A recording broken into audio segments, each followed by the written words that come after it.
that's the problem that we. So hello, this hangout's now live, and what this hangout is about is I've opened I blocked 4 troll, people that troll on the internet. I blocked them because they're just a bloody nuisance and they disturb the conversation, and it's all about their egos. Now, I set up a video this morning which explains exactly what that phenomenon is and who these people are and what they do. And so what I've done is now I've unblocked them and I've invited them into the room on my terms, but they'll be fair terms, like they'll have a say, which will be character assassination of me, and then I'll get a turn to challenge or have something to say myself. So everyone will have a say. But these guys have learned enough about me to know that I'm actually quite, particularly when I'm in the room of my own, I'm quite capable of controlling a situation and making sure that it's fair and equitable. The discussion, fair and equitable. These trolls, they don't like to operate that way, and they know that. And they know that they're at risk of being exposed. So they're afraid to come in. So far, they haven't arrived, these cowards. Typical. Now, I don't mean to crush them as individuals. All I want to do is just get them to see their own behaviours and become better people for it. That's all. But their intentions are quite malicious. They would destroy me if they had half a chance, I'm sure. But again, it's just because of their ego mind, their ego thinking. Fix that problem and then there's no issues beyond that.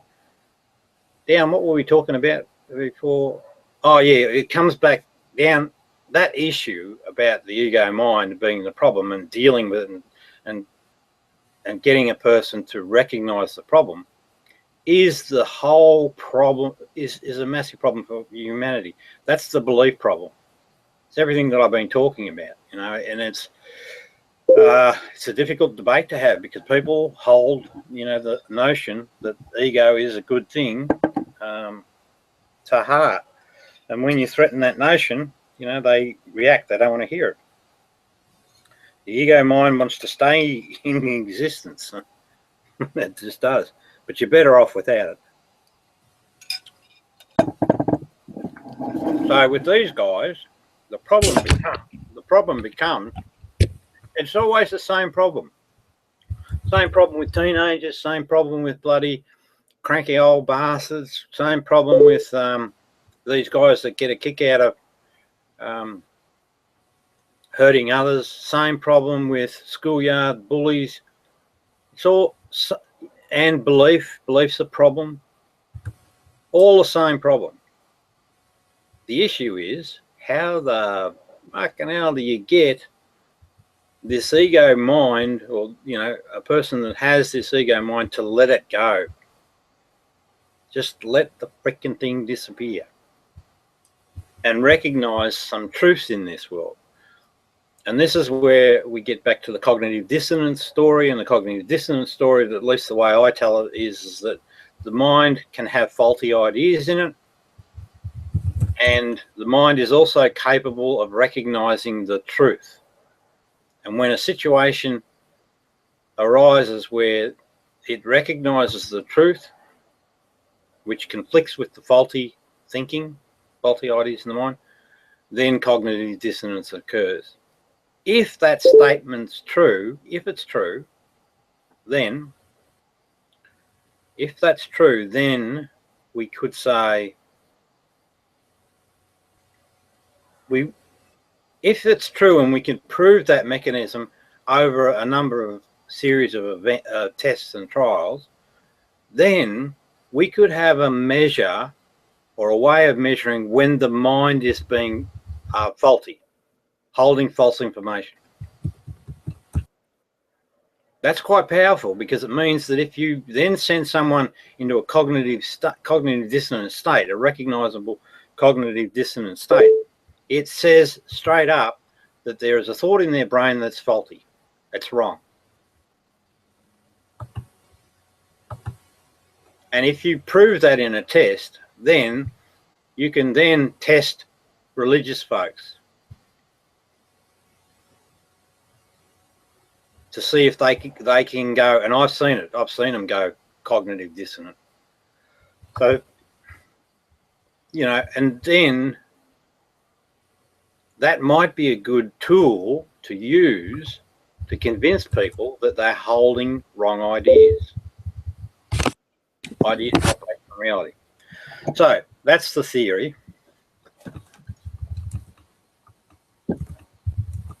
We need a good religious person to put the test on them. Actually, I tell you who would be a good one, and I was very disappointed because when I was doing that chat thread, Frank was on the list, right? He's joined the bloody troll pack. He's behaving like a bloody part-time troll.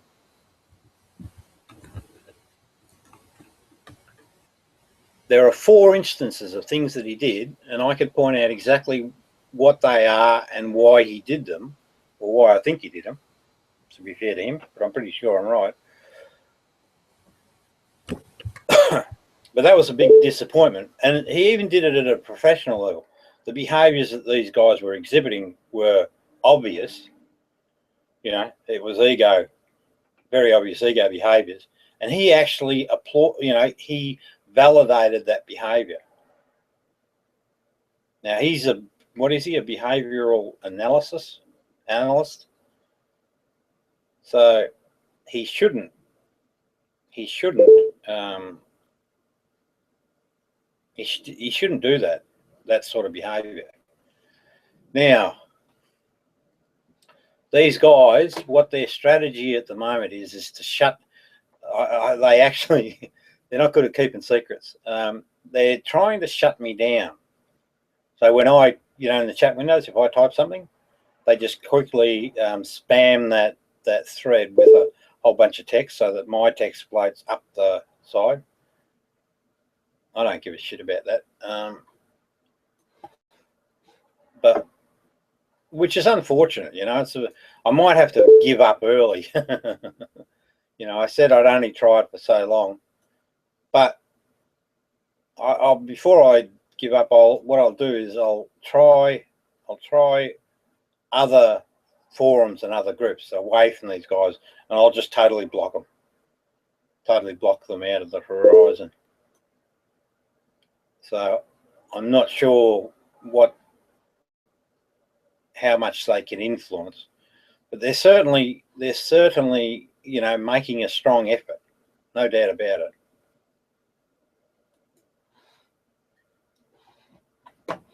it. See, here's Bulldog, right? He's saying, I am relentless. I'll just say a relentless pain in the ass. A relentless pain in the ass. That's his ego speaking. Do you understand that, Dan?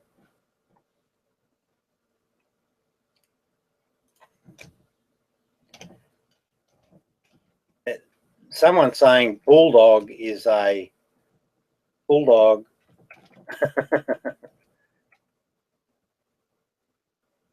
Bullfrog is a pussy. Yeah,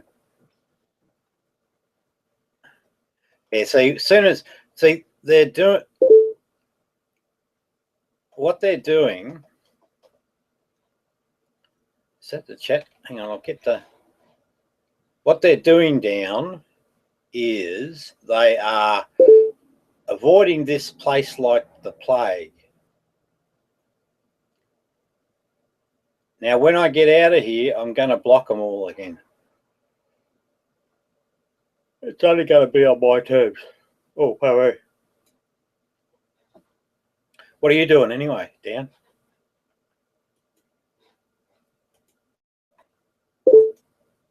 Hello.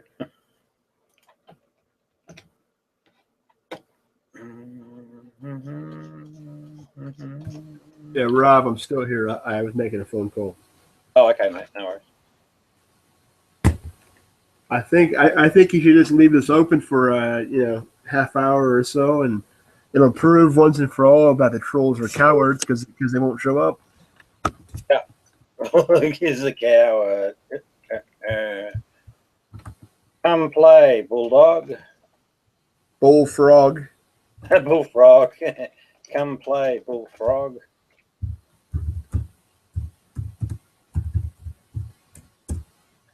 See, Rob, they're trying to use reverse psychology on this matter here, and they're failing. I know that, mate. I know it from the outset. But it gets a little frustrating. I mean, that was the original problem. Last year, I allowed the frustration to get to me. And it was a part of the thing that led to the stay in the institution. I saw you on camera from there. You were talking to me that when that was going on, and that was all bullshit. They facilitated that, Rob. What's that? Sorry, say again. They facilitated that by causing the harm that they did to your family. Oh yeah. It's not a good thing what they did. Well, in their mind, it is. In their mind, they trolled you, and they laugh about it.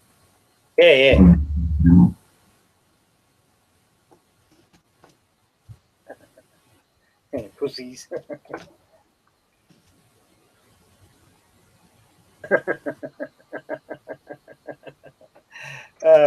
See, they're down to.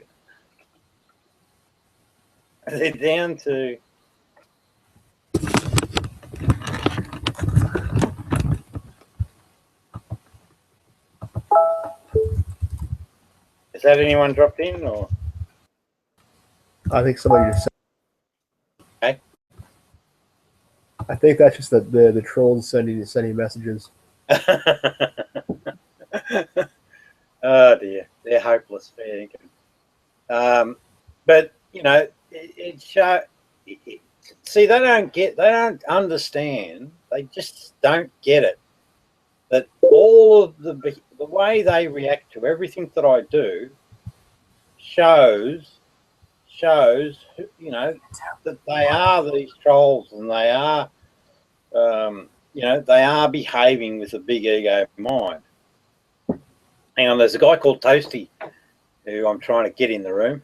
Bulldogs. Bulldog.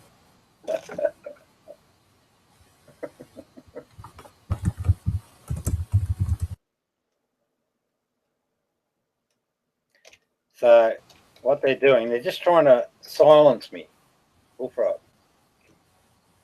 Come play.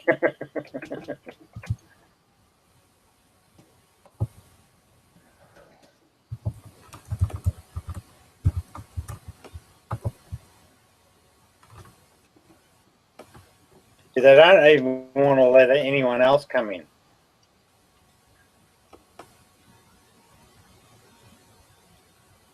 Oh, exactly. Yeah.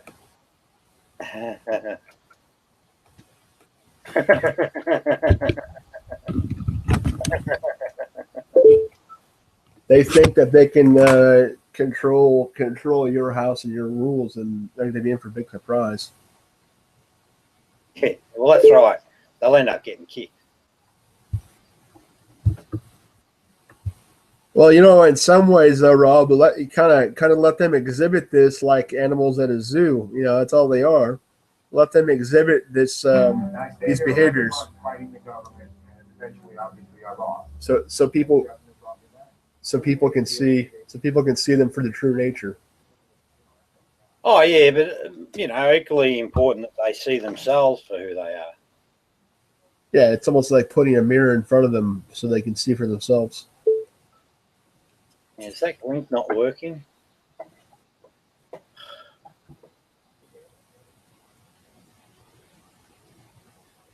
Let's go. Where is it? He's saying, bloody Toasty's saying, well, see, Toasty is, I think he's got troll tendencies. It's not as if, what I might do is put it on the blooming actual hangout. What's what I mean though is that they're using their manipulation to manipulate Patrick and Toaster, and Toaster and Patrick don't even realize it. Yeah, exactly right. Exactly. You know, and when they get bored, they'll just bloody mess with them again. So Patrick suffered from Stockholm syndrome, basically. You know, he started to identify with the trolls because of how they've, you know, I'm not saying Patrick's a troll, but he views them in a different light because they're, you know, manipulating him. Yeah.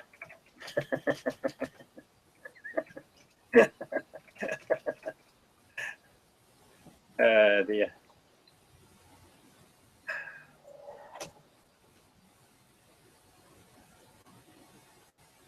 That's the same link. I'm wondering.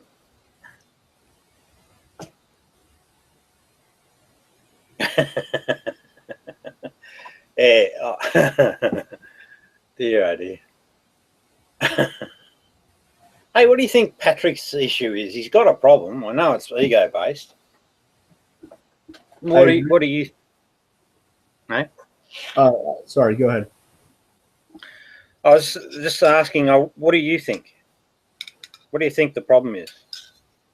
I think the problem is that he's very passionate about his science material, and he doesn't bring a lot of good points. You know, a lot of intellectual discussion, but the trolls have basically on the, you know, around him, they try to show interest in it, and then behind his back, they're the ones, you know, they're the ones causing the issues for him, you know, making the fake accounts and all this. So I think Patrick is just in flux right now. I think Patrick is just not seeing the whole picture because the trolls will not let him see the whole picture. Yeah, it might be a bit. No, I think, you know, my take is that maybe it's a bit of loneliness. You know, Yeah, exactly. They've taken advantage of that. Yeah, it's about companionship and all of the rest of it. But what do I think about that? Here's what I think. Right, truth is everything. Truth is everything. So in other words, if you're finding someone that's disingenuous, like these trolls, they're not good company. So what do you do about it? I engage with them because of my interest in, you know, faulty thinking and trying to set that right. But in Patrick's case, he shouldn't really engage. So why does he make the flaw? And he knows they're flaws. It's sort of like it's sort of like, you know how women can fall for, you know, men that are bad men, the bad boys. Yeah, it's kind of like that phenomenon, I think. You know, well, I think he hit the nail on the head when he said Patrick is just lonely, and so he kind of turns a blind eye to it. Yeah, well, there's certainly a blind eye to it, as long as he gets the company, and you know, he likes to drink, so I think he probably enjoys Johnny May's company, and he probably enjoys. Well, I think too, one of the things I've observed on the internet, and you know, you get criticised if you say this, but bugger it, I'm going to say it. People do enjoy the sideshow, you know, where they're making fun of other people. And I think Patrick falls into that. We're all people, and it's easy to fall into having a bit of a giggle at someone else's expense. It's a way of social bonding, you know, feeling belonging to the herd, you know, feeling like a member of the herd because you join the herd and you just that sort of thinking. So I think there's a bit of that going on. But there's this other thing about him. He's very short and abrupt. With whom he decides is a fool in his own mind. Oh, excuse me. So the way I describe that is one of Patrick's problems is he's closed-minded. Well, he's too closed-minded on things, and a bit too judgmental. That would be probably about Patrick summed up. That's a paradox, though, is that he's too judgmental, but then he's not judgmental about them, though, because he's lonely. You know, it's kind of a paradox. Yeah, but that's the two wolf story, right? We've got both things going on in us. It's not as if, I mean, life would be much simpler and maybe a bit more brutal, perhaps, if we only had one survival strategy in the mix, but we don't. We have both. And because we have both, you know, that's where you know, people tend to think of humans and human behaviors as being complex, but they're not. They're only driven by two instincts, or influenced heavily by two instincts. But because, you know, you could have different, like a person could be behaving selfishly in one instance, and then another time they might be a bit more generous and giving. It sort of paints this more complex picture. But I don't think it paints a complex picture, and I agree that it's very simple down to the nuts and bolts. But there's certain minutia involved. You know, that's all I'm saying. Yeah, but then you'll have to give me an example of that minutia. Well, Patrick is a perfect example of that. There's some minutia involved with, you know, with his situation. No, I disagree. We can describe Patrick by saying at times he's, you know, he's longing for the herd, and at times he's self-centered.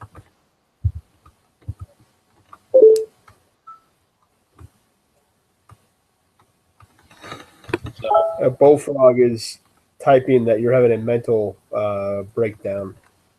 Yeah, but that's, yeah. Well, see, this is the ego mind at work again. He's building a whole story to destroy me, right? In his mind, that's what he's trying to do, and this is how dangerous it gets. Right, it gets quite lethal, or potentially lethal, particularly if you're immature and you're not able to see what's going on. And so, in his mind, he's building a picture, and he's making it as if it's real in his mind. He's interpreting the video from 12 months when I'm erratic. He knows he could sell that story to people. They'll look at it and say, yeah, geez, Rob's got a problem. He won't allow a conflicting situation where people can witness me today and my behaviours today into the frame. And so he's purposefully trying to build this the state of mental illness as a reality, you know, and that's very mean-spirited, very, very mean-spirited to do that to another human being. And he has to know one day that he did cause me some angst and some difficulty, and caused me to go through a situation which I really didn't deserve to go through. But that's okay. No ill feelings. But he's got to be pulled up on his behaviour, because, you know, he'll damage someone, you know. And I will not, promise you this, let him go unchallenged. I will not. So what we did, viewers, is we asked this man called we call him Bullfrog just for fun, but he's a guy on the internet named Bulldog. We invited him, and they were asking me too a little while back to open the room up, let us in. So we invited them in for a chat, but the chat will be on my terms, and everyone will get an equal say. And the reason that he didn't turn up, right, is that he's afraid to. He's afraid of being exposed, because there's a lot of behavioral evidence. And I made a video this morning on this particular dude and his trolling.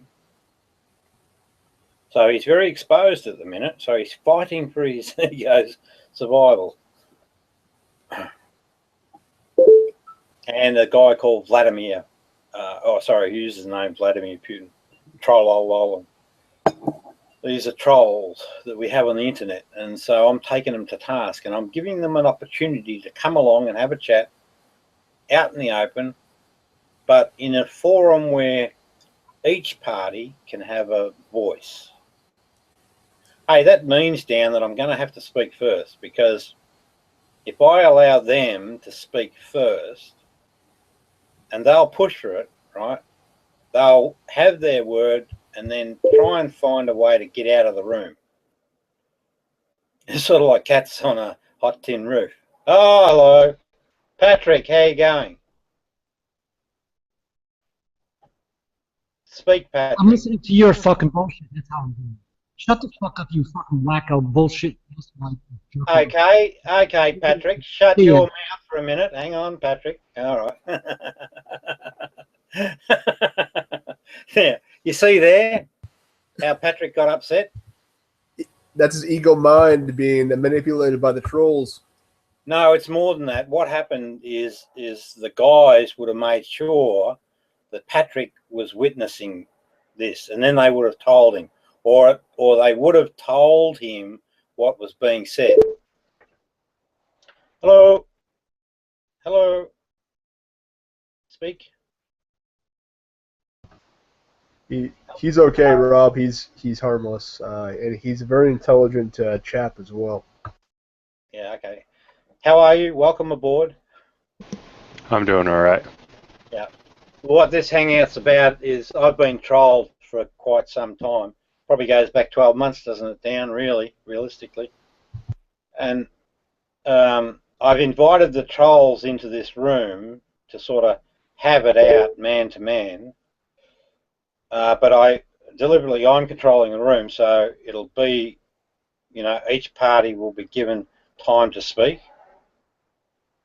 But because of that forum, I think that they're afraid to come in. They're afraid of risk of exposure. So, well, I'm pretty sure of that. So they haven't come. They may not come at all. So that was the reason we put the room together, if you was wondering. Hey Rob, this guy used to be on a site called Stickam, and he's seen lots of troll behaviors. So I think he would have an interesting insight on the types of trolling that's perpetuated through the internet. Yeah. Okay. Well, can I just introduce my concept of a troll? Go for it. Okay. So a troll to me, well, I got this thing about all humans. When it comes to behaviours, all humans are equal across the board, and the two prime drivers in every human are what I call two survival strategies. One survival strategy is about, so they're like innate survival strategies. One survival strategy is about the self, looking out for the self, and the other survival strategy is about looking out for the herd. A person that's a troll, it's very much, and the ego belongs to this survival strategy about the self. The trolls are all about themselves, and it's about, somehow they seem to have this idea that they're intellectually superior to others. If you actually test them, though, on some sort of intellectual test or knowledge-based test, you'll find that they're actually wanting. So there's a disconnect between what they think in their head and what the actual reality is. They feel that way, I think, because they're able to manipulate a situation and manipulate other people. So they'll look for victims that they can actually easily manipulate, and that builds on their ego. And they're actually quite nasty bastards, to be blunt. They do some terrible thing to people. They just do. And it's all about them. And one way I've found to actually deal with them to some degree is actually to try and pin them down on specifics. So if they come into the room and they're having an argument, they generally speak in generalised terms. They seem to avoid getting into specifics. If you try and take them into specifics, they try and ruin the conversation. Anyway, that's my explanation. Well, I think that you're not necessarily testing the knowledge. That staying vague when you could turn on someone or try to gain an allegiance with someone at the drop of a hat, depending on what serves your needs, is usually the best way to go about that if that is your objective. I think that it takes a certain type of cunning to manipulate groups of people. So I think in that way, there is a certain intellect in that kind of person. I don't defend the behavior, but I think you're downplaying what it is that they do. Oh, no, I accept what you said. I call it a rat cunning. You know, it's actually very, very, very, very on point. And it's very accurate in depicting sensibilities in the other person. Yeah.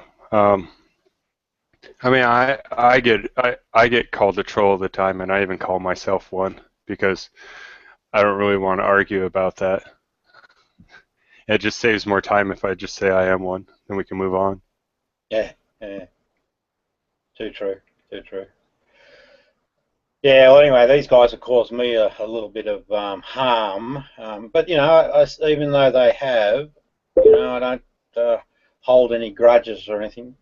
My main aim is to try and get them to see, because I'm fascinated by this phenomena, you know, where a person has a clearly wrong thought in their brain, and there's a clearly true explanation, sort of like belief versus knowledge. I'm fascinated by,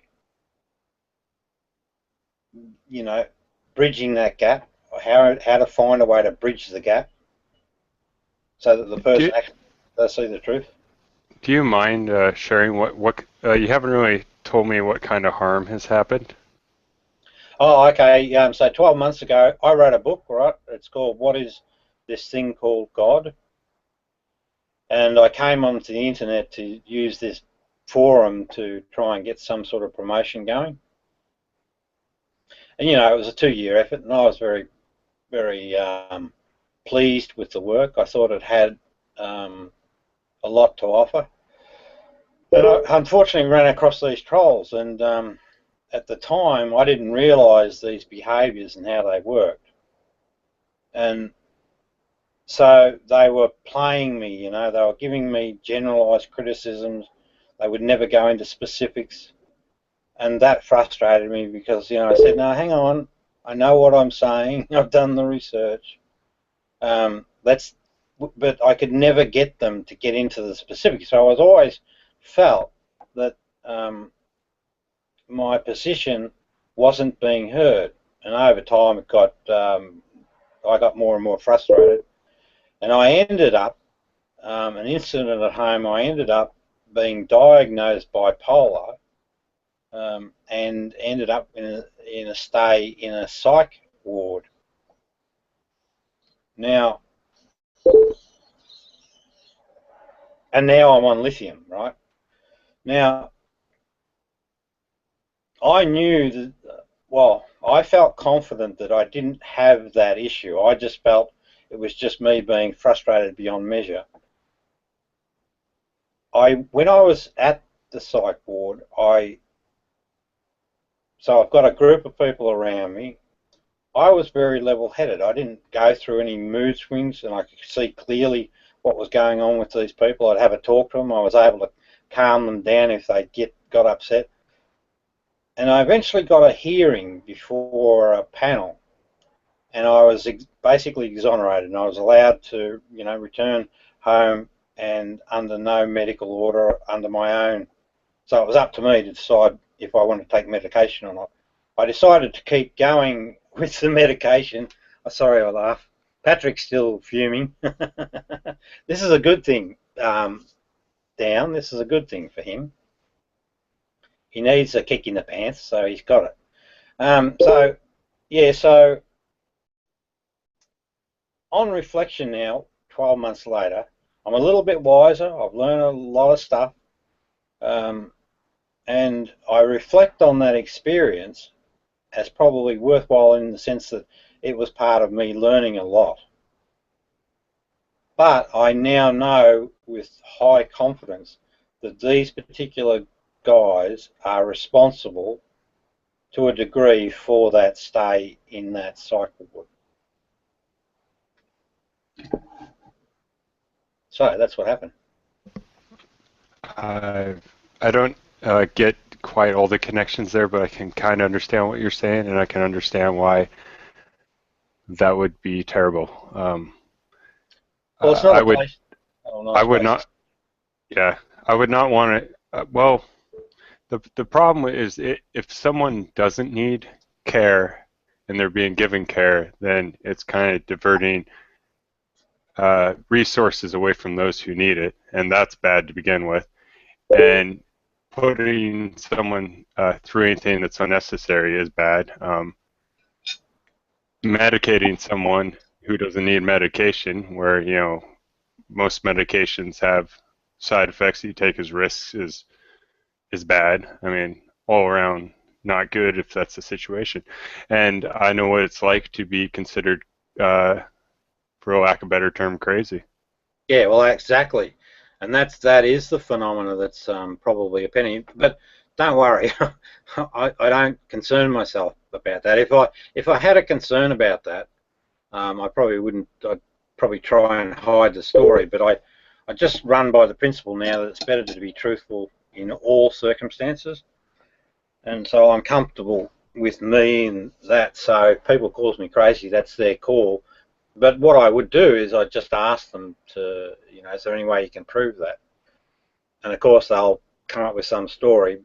But, I still visit the doctors and, I don't get any drama from them. And just I'm comfortable in my own skin. There's no issues at home in the family.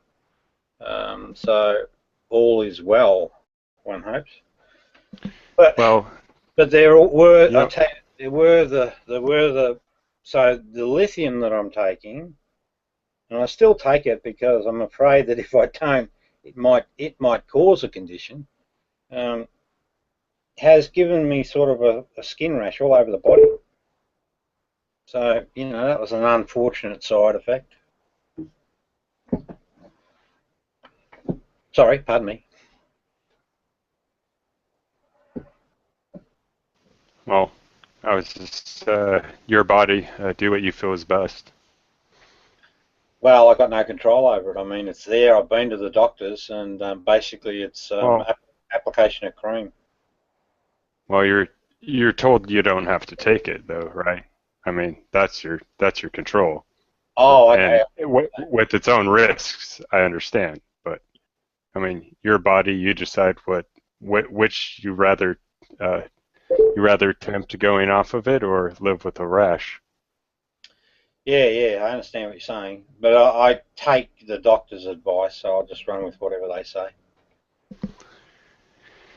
Yeah, I'm like the opposite of you. Mm. I generally don't take doctor's advice because it's never been good for me. In the end, I've always been better denying more medications than I take. I mean, the only thing I go to the doctor really for anymore is an antibiotic. Mm-hmm. Yeah, fair enough. But anyway, that's the kind of potential damage trolling can do. Oh, hello, Nate. How are you? I'm a little drunk. Got to work tomorrow. I got to be at work at 7:45, so don't know how long I'll stay up. But yeah. Yeah. Don't drink too much, Nate. Well, I've already had this much in the last about 4 hours. Oh, right. Okay. Well, that's probably not bad, I suppose. Hey, Nate. Go ahead. I was just going to say, I'm trying to get the trolls to come to the room, but they won't come. Oh, it's very coy. Well, if trolls come into the room, I'll go find someplace else. No, don't worry, Nate. I'll take care of you, mate. But I'm speaking about John May and Vladimir. Oh, okay. Yeah, yeah. So if you get in a side chat, just invite them along. Invite them along. What's that? What's that? What? What's what? What's that? Oh, sound? the squeak. Yeah, that's. Hang on. That's this. Yeah, my dog is trying to get me to play with him. Yeah. So, ready? Come here. Come here. Sit. Sit. Hey.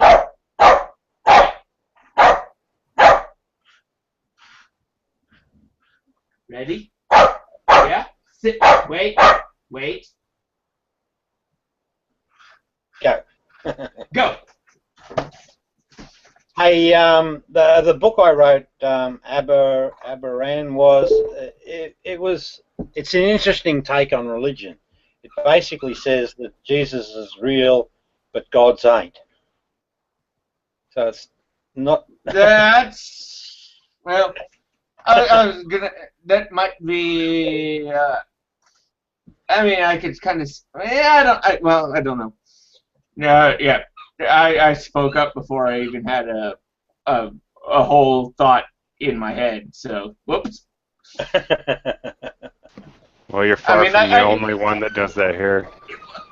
Well, and usually I tend to, when I tend to start speaking, thoughts start rolling, and so sometimes it goes up and down, and sometimes it's a little confusing to understand.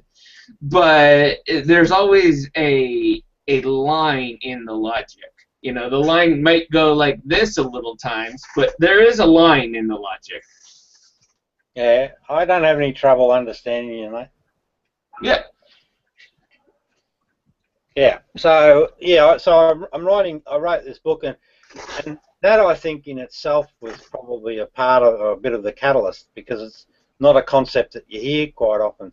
You either get people that are saying, nah, he never existed, or yes, he did exist. But yeah. I mean, for what Muslims, Jesus was or for Muslims and Jewish people, he was a prophet, but not the Messiah. And for Christians, he was the Messiah. But all of those have in common there is a God. So what? Well, but yeah, whatever. You know what I'm trying to get at. I mean, but yeah, people who acknowledge that Jesus is a real person, but the only people that tend to realize him as a real person is people who are religious.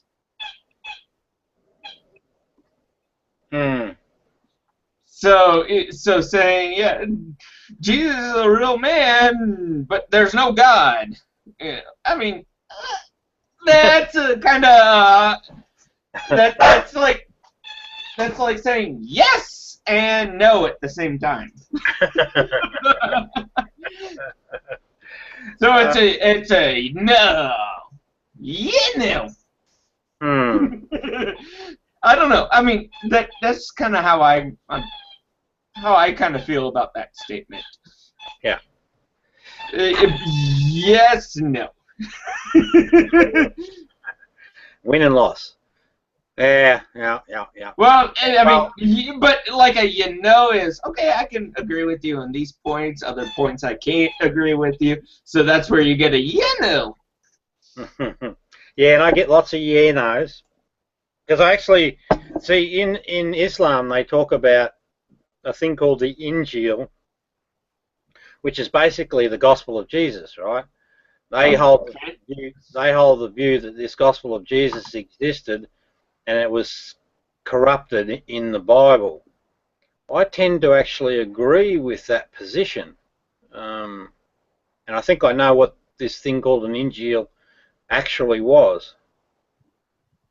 So there's common ground, and I think that's Yeah, well, I don't know what that is, so I'm not going to even make a statement on that.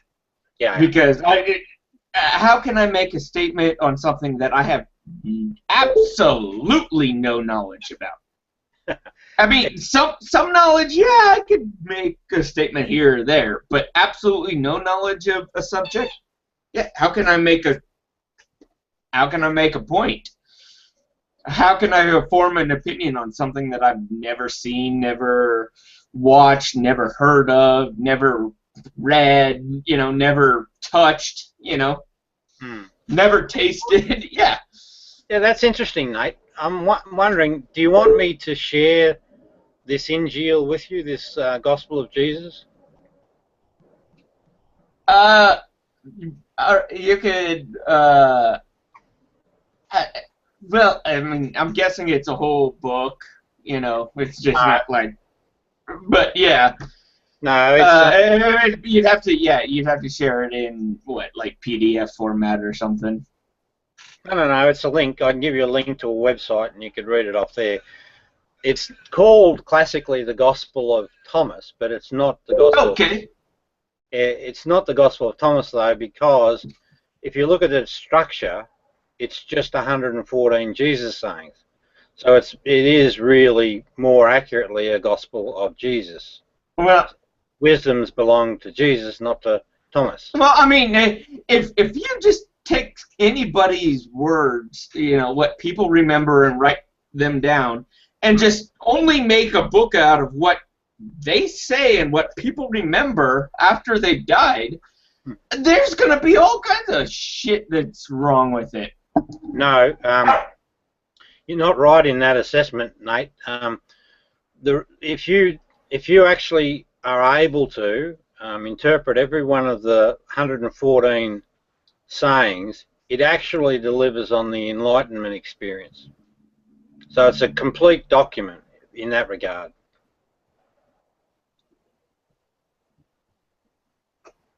All right. I mean, I might look at it later, but yeah. No, I mean, this is gonna be way. I have to read the whole thing and then have it.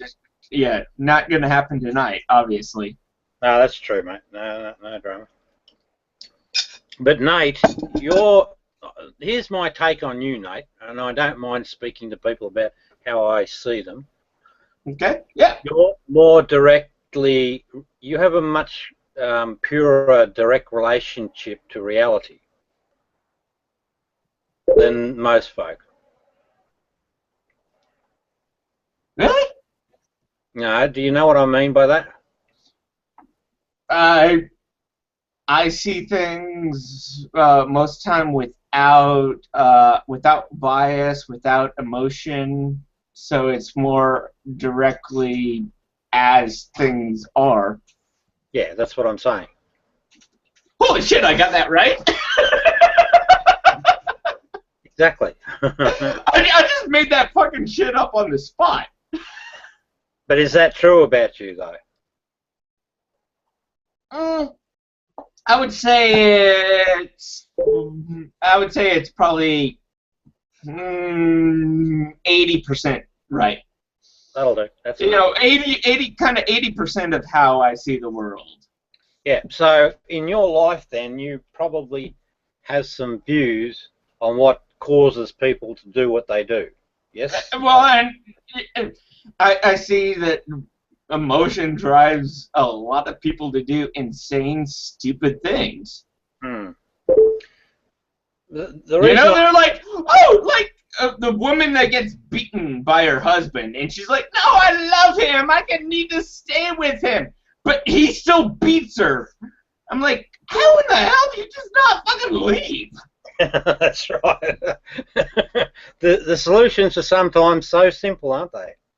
Well, I mean, yeah, but emotion is the thing that gets in the way. I still love him, but I hate him because he beats me. But God, I still love him. And I'm like, how in the hell? That's counterintuitive. I love the guy that fucking beats me, but I hate that he beats me. Like, how in the hell does that work? Well, that's the wanting to stay with the herd or the social context. Well, usually that is somebody that is like that, who knows how to deal with what's going on with their life, and they're scared to find anything new. Yeah, no, I'd argue that they're afraid of calling a spade a spade. Afraid of actually. They don't have. They don't want to get the person that they love in trouble. Yeah. But they don't want to. But they're also afraid of leaving them because that person beats them if they even mention it. Yeah. Now, Nate, the reason that I made those couple of observations and shared them with you, that's why I thought it'd be interesting to get your feedback on these Jesus sayings, because you have a more pure and well, I am Lutheran, but I can like remove myself. I would say, yeah, about 85% out of the argument and look at it from somebody else's perspective. Yeah, no, I think you've got to look at it from. Oh, he does say this. Hang on, let's see, mate. Hello, brother John. He does say this, Nate. Right? I want to see if you know what this means. Jesus said, "Know what is in front of your face, and what is hidden from you will be disclosed to you. For there is nothing hidden that will not be revealed, and there is nothing buried that will not be raised." Do you know what that means? Do you know what he's talking about? It sounds familiar, but the translation sounds off to me. I think I know kind of that verse, but the translation is somehow off. Yeah. The words have been replaced with other words that aren't even similar to the translation. They've been replaced with a word that for other people's purposes. Yeah. What it means, here's the meaning of it. What's in front of our faces?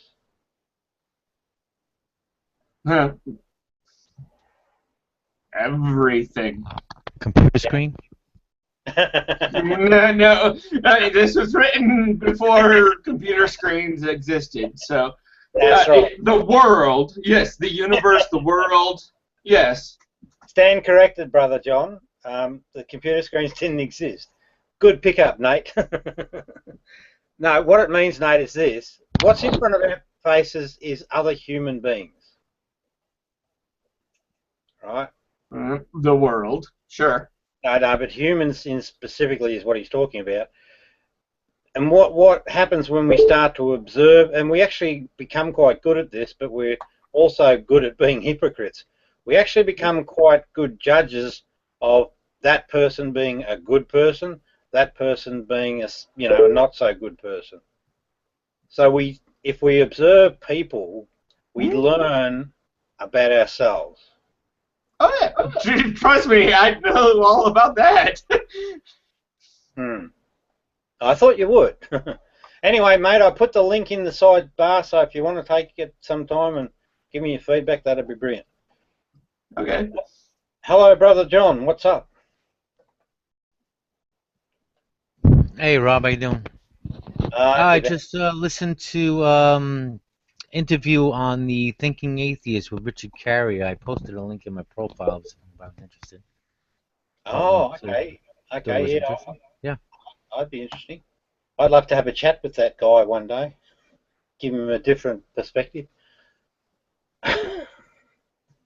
Yeah. And you know what? That's what I find hard about like talking to a lot of people is when you challenge them, they're like, nope, nope, I'm right, you're wrong, just nope. They don't actually think about what you're saying. Wow, you just described Rob. I mean, so, I mean that you know, I mean, yeah, maybe if I make absolutely no sense to you, yeah, but there is nuggets of things that, you know, you can pull out. I don't know. That's a good observation. Yeah. Yes, but people are like that. That's we. I mean, people are mostly closed-minded. They grew up with one view and they just stick to that view constantly. Yeah, I tend to agree. There's this concept that a lot of humans hold of uniqueness in identity, right? Unique. So every person is something special and unique. I don't agree with that. I'll agree with it too. Yes, everybody is unique in genetic ways, thinking ways. I mean, but usually people gather it, tend to follow this path, that path, that path. So in that uniqueness, no, they're not that unique. Yeah, exactly. Yeah, that's what I was just going to try and say. That there is a commonality across.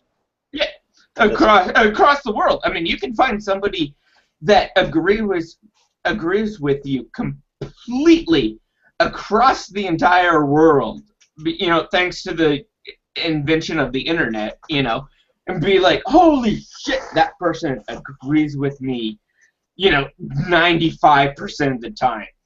You know, and that's like, holy shit, 95% of the time is pretty high.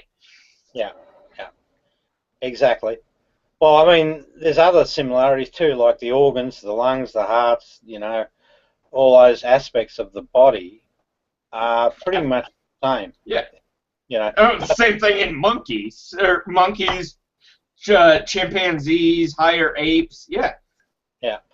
And fingerprints, though, are different. They're unique across the population.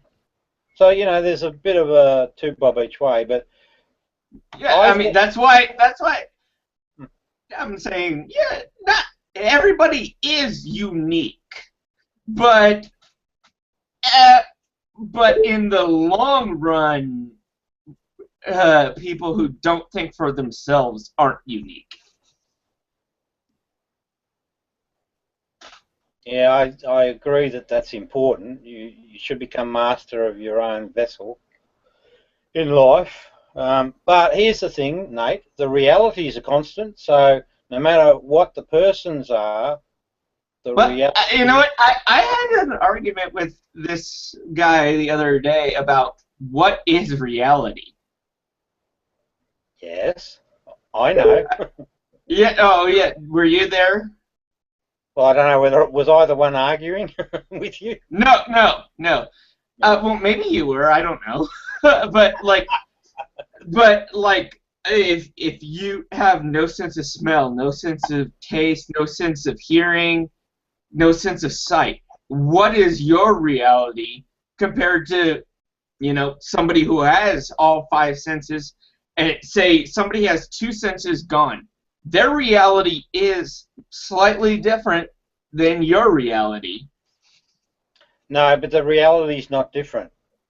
The error occurs in the quantity of senses. Well, but yes, that's what I was trying to get at.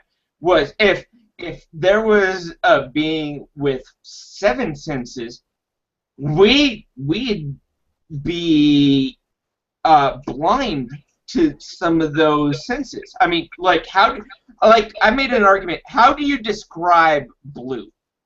Describe the color blue.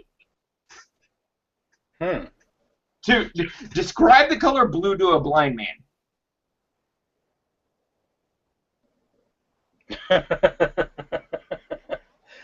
I'm struggling to see how I do that because you can't see it. It's impossible to do.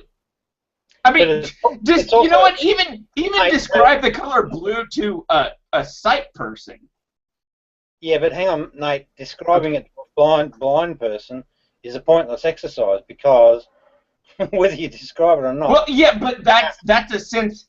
You know, say a guy born blind, he's never seen a shape of something. He's only touched it, heard it, smelt it, felt it. He's never actually seen, you know, the shape of this beer can. He only can see it through his sense of touch. Or a sense of sound, or a sense of, you know, smelling. I don't know. But yeah. But say you have somebody who has 8 senses, and they can sense other things that we can't. So our reality is not the same as somebody who has much higher senses. No, not correct. Can I explain why? Okay, I think I know where this is going, but yes. Right. The reality doesn't change, right, itself. The only thing that varies, and it's a knowable variance, right? We know and we can say that the person with 7 senses has 2 senses that perceive the reality. Oh, sorry. So what you're saying is it's about knowledge. I mean, at one point we knew the Earth, the sun rotated around the Earth. You know, okay. that was our perception of how the universe worked, and then we got better and better scientific equipment, and we learned more and more and more. So the universe, you know, in medieval times, the universe was the sun revolved around the Earth. Now we know that the Earth revolves around the sun. So it's all, the reality that we know is all about what we can perceive. Right. Now, the reality in that example that you gave didn't change. So if we went back into the Dark Ages, way back in history, and we had a look at But no, listen to what listen to how I said it. No, I got it, Nate. I got it. Believe me, I got it. Trust me. If we went back in time, we would see that the world was a globe, and that it rotated around. Does it rotate around? If we currently, as we are right now, time traveled back, yeah, we would still know that these physics exist. Yeah, but what I'm saying, Nate, is that the reality hasn't changed. The only thing that changed is our ability to know more because we introduced different technologies. For example, we right, and that's also what I'm trying to get at with somebody who say somebody has the ability to perceive multiple, or, you know, say there is a being out there, you know, say an alien being that knows how to perceive multiple dimensions. I mean, we can't even fathom that. How would that even fucking work? You know? So I mean, so okay, but on your side, those realities now at that point, different dimensions all exist. I'm not sure. Do we know that there are multiple dimensions at the moment, or not? Do we currently, as we are right now? No.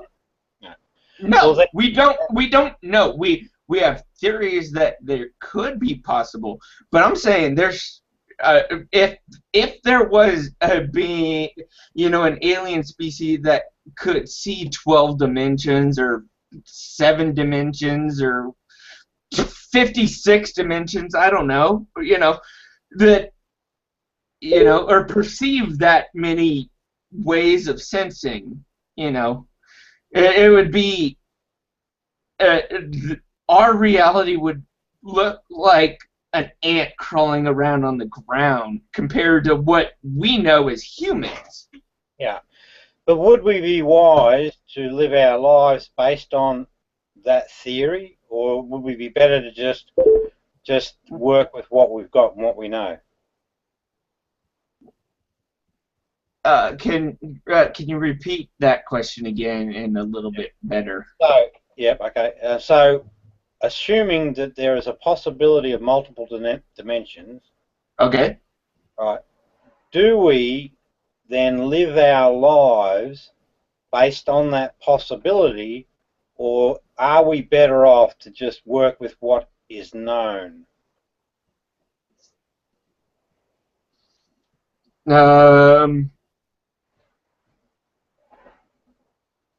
I think both things exist at the same time. Yeah, work with what you believe and work with what you know, because knowledge, belief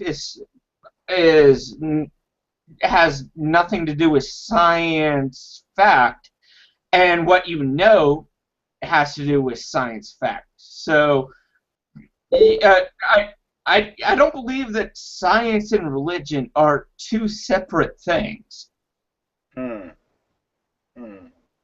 But in the multiple dimension scenario, okay, we really don't know, do we? We simply don't know. Well, yeah, well, in any of the, like if I'm talking like if you flip a coin and it comes up head one time, if in a different dimension it comes up tails.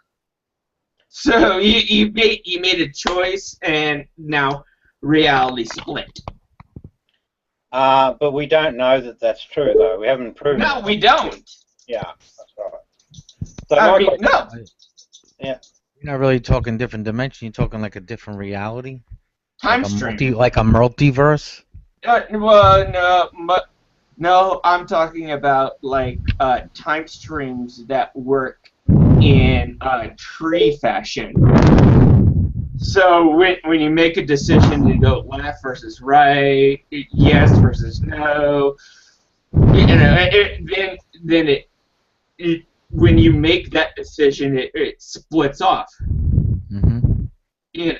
For everybody in the fucking world. So imagine how gigantic that tree gets when you get 6 billion people making yes and no decisions every 30 minutes. The possibilities are infinite. Yeah.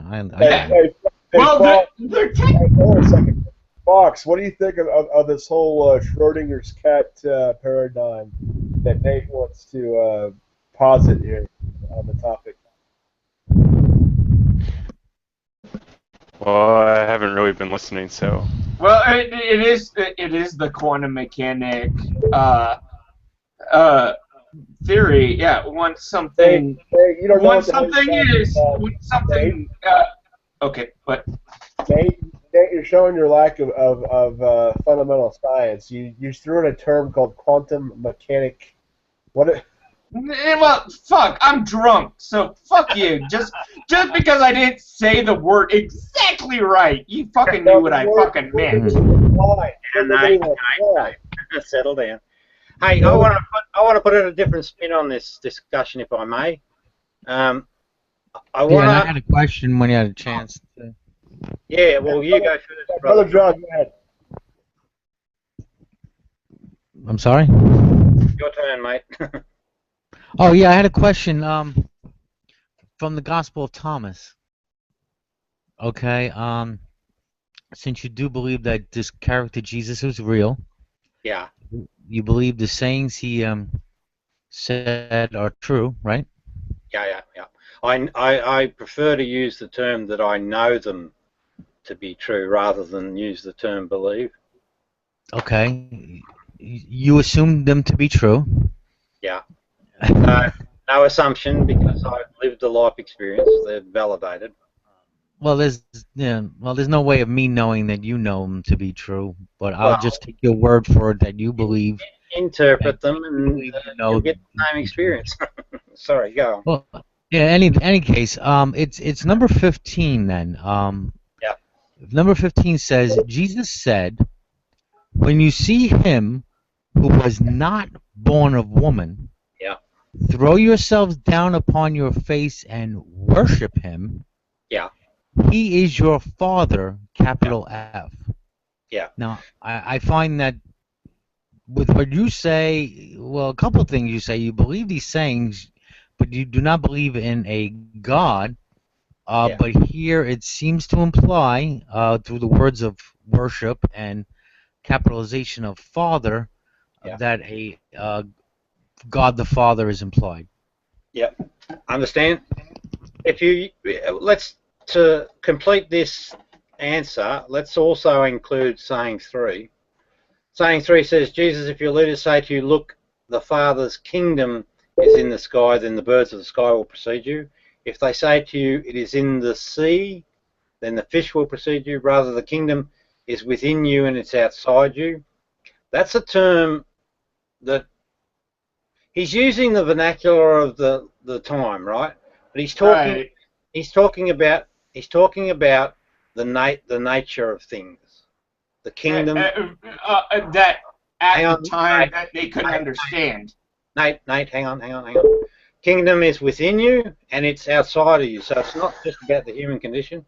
When you know yourselves, so when you know yourself authentic, that's knowing about, who you are as a human, then you will be known and you will understand that you are, and he uses, this is the reason I included this one, John, children of the living Father.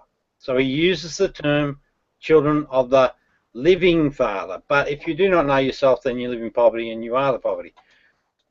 Right, so what he's talking about is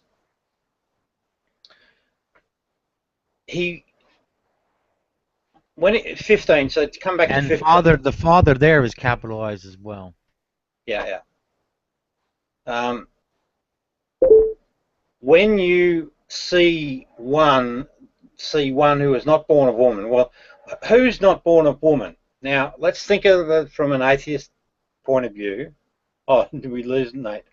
When we see someone that's not born of, from an atheist point of view, we know that no human is not born of a woman. Is that a fair comment? Reality is such that no human ever was not born of a woman. You agree? Agree. Yeah. Pretty straightforward. So what the hell is he talking about? Well, he's talking about, and here we go with the old two wolfies, he's talking about the good wolf inside us all. No. How do you even get that from that saying? But I mean, what he's saying here is when you see a person not born of woman, which would infer a deity like, or a demigod, is saying, then throw down your face and worship that's him. right, because, and he means it, it's absolutely 100% accurate. Think of it, remember I took you up to saying number 3, and I said to you that he talks about this thing inside us all called a living Father. So he doesn't change step or context, right? Just because there's a capital letter there. He's still talking about this thing within us all. The good within.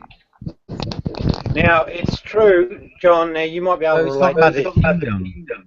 The kingdom lives in. But that's the vernacular of the time, right? That's the way his disciples knew the spiritual journey. They get all that stuff from, the Pharisees or whatever. It's just using the vernacular of the time. But what he's talking about is, and you'll know this, because you're pretty close to it. And look, these are only words, John. We're potentially always talking about the same bloody thing. Save the words. You should know that there's something within you, right, that if you follow that, right, your life is the good light. Do you agree with that? Yeah, I mean, for the most part, yeah, there are sometimes there's like intuition, you might say, or Yeah. an instinct about something that, Yeah.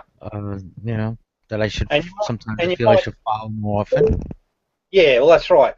You might fight it at times, you might ignore it at times, but generally speaking, over the time of your life, you tend to drift more and more to accepting that instinct, the good instinct, and it, wisdom eventually teaches you that that's the path to follow, and if you follow it, things turn out better. Well, think about this, right? Loving other people and putting them ahead of yourself is that path, loving thy neighbour. And when you start to adopt that as part of your life practice, then the feedback loop works because people like to be loved, right? So what you give out, you get back in return. Makes sense? I mean, to me, this is all very basic common sense. Yeah, I mean, to me, it's like another, I don't know, it seems like another topic, but I'm saying if No, I'm looking at, I want to look at this saying here in a yeah, literal sense. And I think you're denying when it talks about, you know, this person not born of a woman, and I'm assuming, I'm going to make an assumption, and Jesus is talking about God because I mean he says it in the next sentence, He is your Father, capital F. This is a person, your father he's referring to is someone who is not born of a woman, so it always pretty much existed. all right, okay, Worship him. yeah, So okay. I'm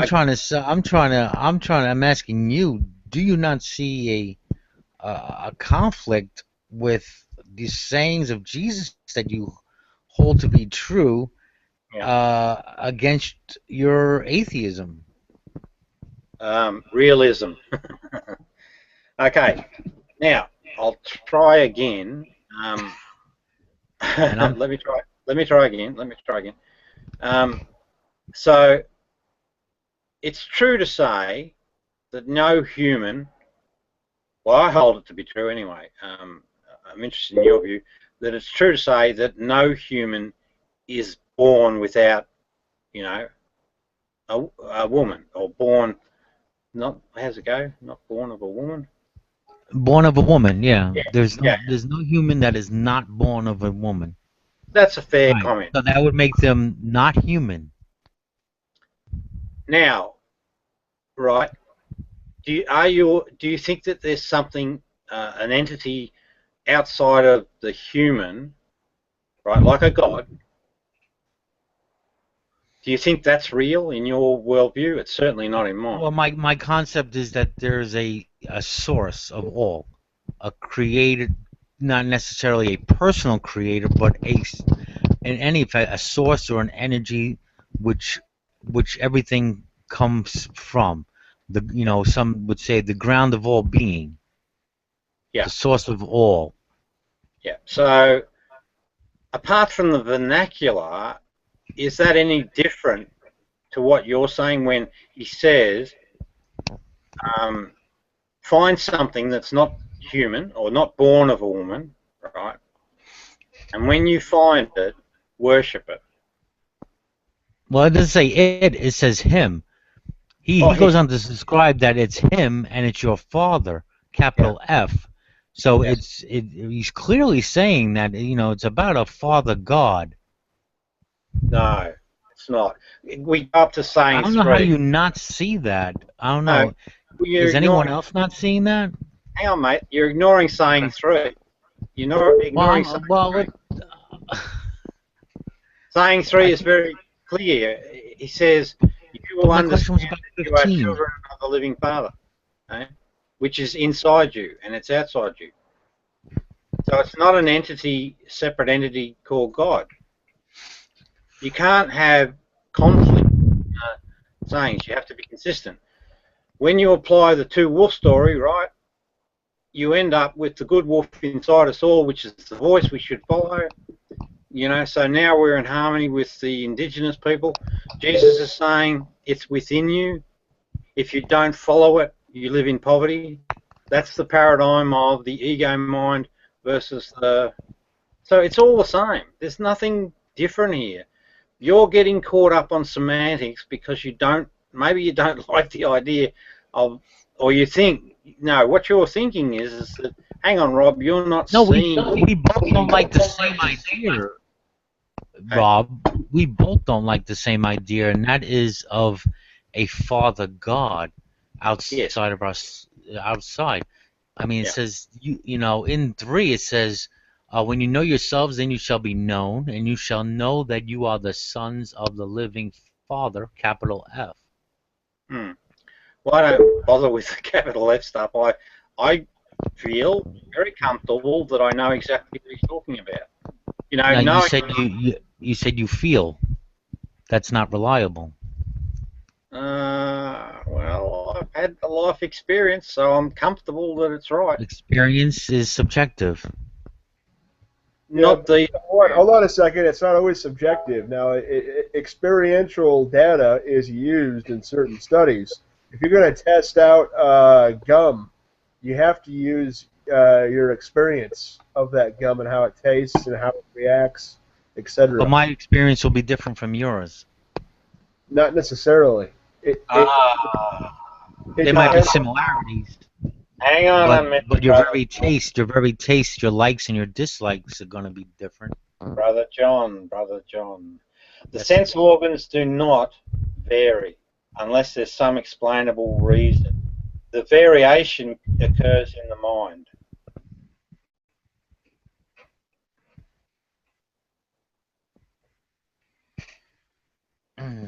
That's not true. There are physical differences in the sensory organs themselves that cause variation before it even gets to the mind. Understand and accept that, but they're knowable variations that can be reported and measured. So if you get 2 results at the sensory level that are different, such as colour blindness, right, we know enough to be able to report on that accurately. That's an abnormality. But I'm saying that in normal circumstances, because of the nature of sense organs, they simply do their job. They're not interpreters. They don't second guess things. They just take the feedback from the external environment and they pass it on to the brain. The error occurs in the brain.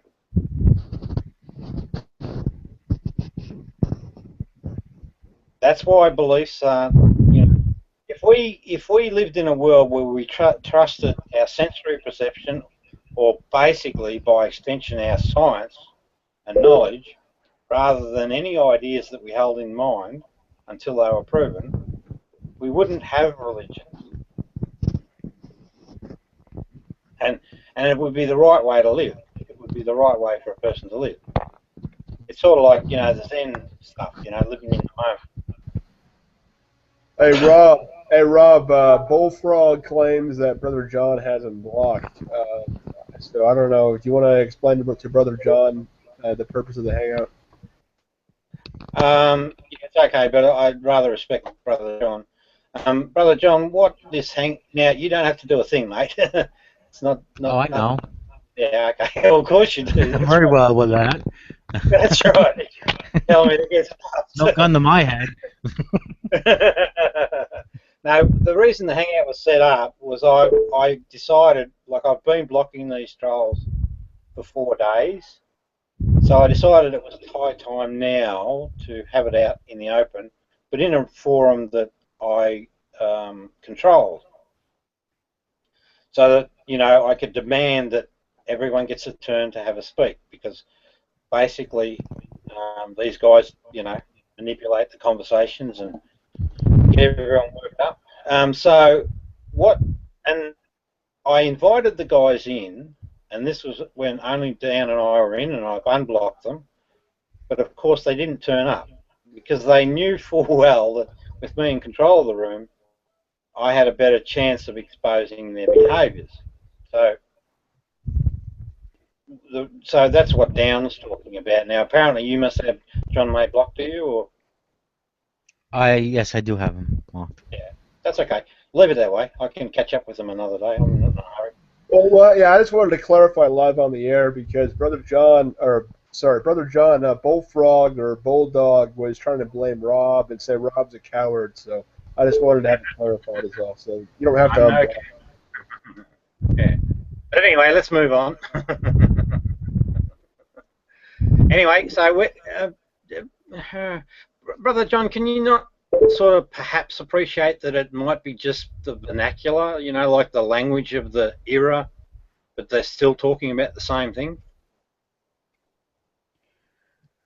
Oh, I don't know. It's very hard because to me it's just, I don't know. It's quite clear what Jesus is saying there, you know. Hey, not to get too obfuscated here before you move on to that though, but Fox made a comment earlier, Rob, about the whole sense thing, and even after you explained that, he said that he disagrees, and I wanted him to elaborate on that, Rob, because I don't know where he's coming from.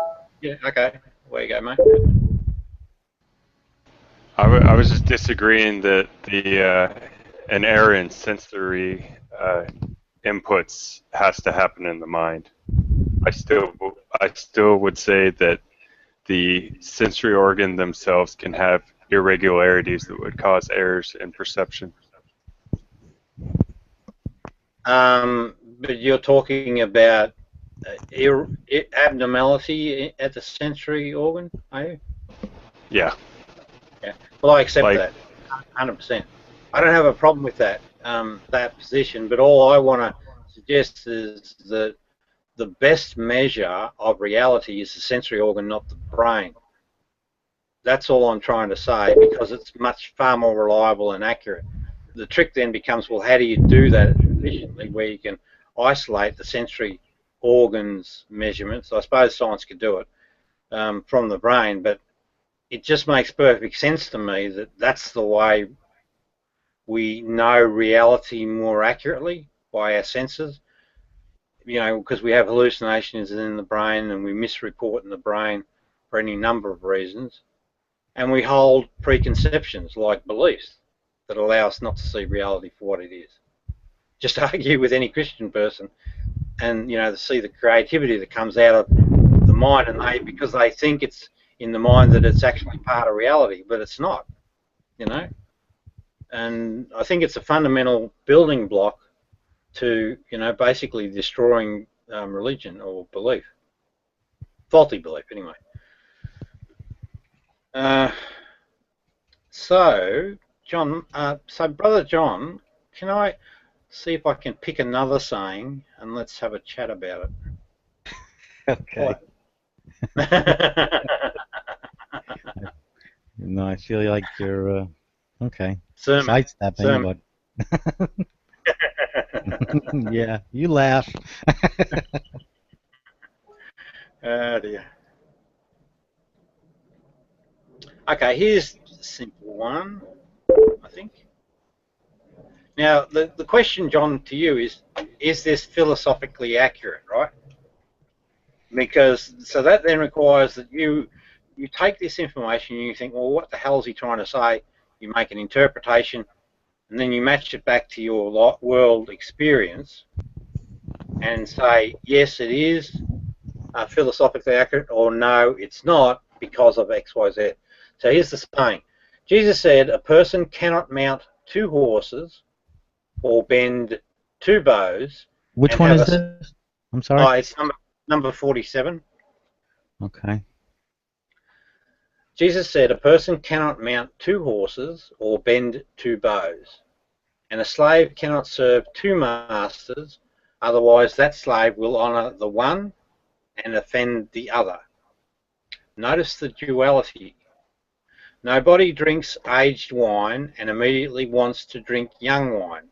Young wine is not poured into an old wineskin, or they might break. The aged wine is not poured into a new wineskin, or it might spoil. An old patch is not sewn onto a new garment, since it would create a tear. What do you think he's trying to convey? Because remember, these are teachings that he's talking to followers. Mm-hmm. Mm-hmm. Mm-hmm. Well, yeah, definitely. Half that saying you will find in the Gospels when he talks about wine and the patch on new garment. Those are found in the Gospels as well. Yeah, but John, just a little caution there. When you actually, there are changes made in the gospel context, and I can give you actually a really interesting example. Well, that's a whole nother discussion, because then we're going to be talking about the dating of this. Yeah, of this maybe just stick with the interpretation of that and leave it at that. Mm-hmm. What's it mean? Well, I mean, the first part seems to be that you can't have your mind on both things at the same time and equally. You're going to you're going to lean more to one than the other. Yeah, I can't write to I'm sorry. I was just going to say, yeah, you got to make choices in life. Yeah, you got to make a choice. I mean, you obviously cannot ride two horses at the same time. So you can't be eager, you can't be selfish and selfless in the same point in time. It's impossible. Oh, okay. Mm-hmm. Yes. Do you agree? You cannot be selfish and selfless at the same time? Yeah. Oh, okay. Hang on. I can see where you're going to go with this. Yeah, maybe you will. I mean, I think people do things that are seemingly selfless. Yeah, you're going to. But might also.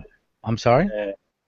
You're going to combine the two actions, but what I'd argue into one. You're going to say that they'll do something selfless like save the kitty cat, but they'll only do it because there's a very attractive woman watching, and they only really care about how the attractive woman feels about their noble act and whether that'll get them into bed with that attractive woman.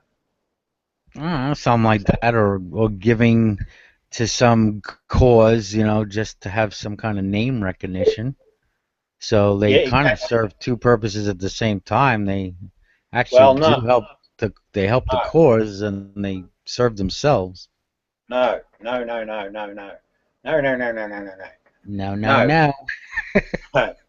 The person is being selfish in both those examples. Period.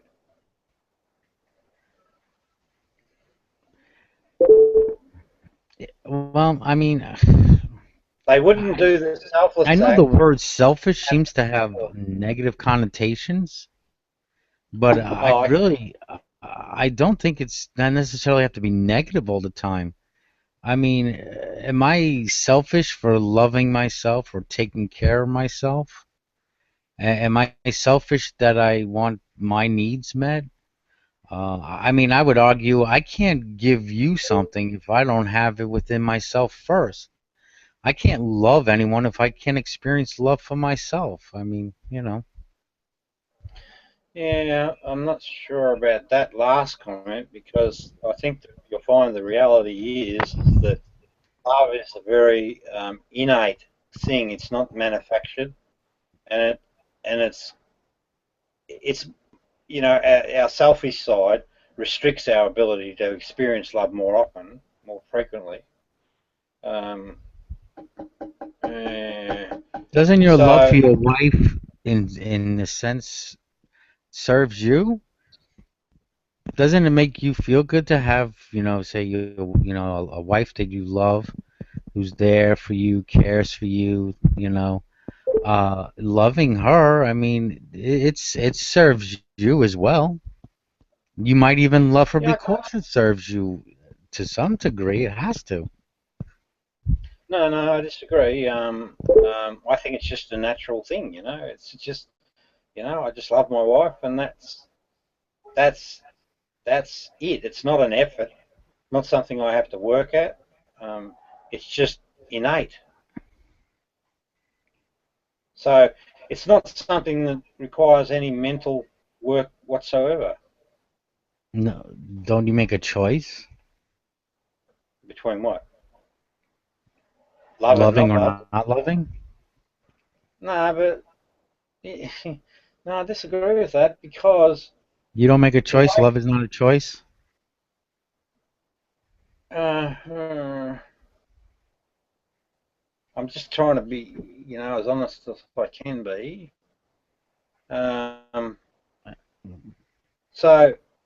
And it's okay to be wrong. Well, it's okay. It's okay to be wrong, Rob. I don't mind being wrong. I don't mind being wrong because I've learned something, and that's a good. Now, so that's why I'm thinking it through. I'm just making sure that I have and then I want you to attack me, and that's fine. I'm not looking to attack you. Please don't take it as an attack. I was teasing. Okay, I'm just trying to offer a perspective. No. What I should have said, you're welcome to say whatever you please to me. Okay. Now,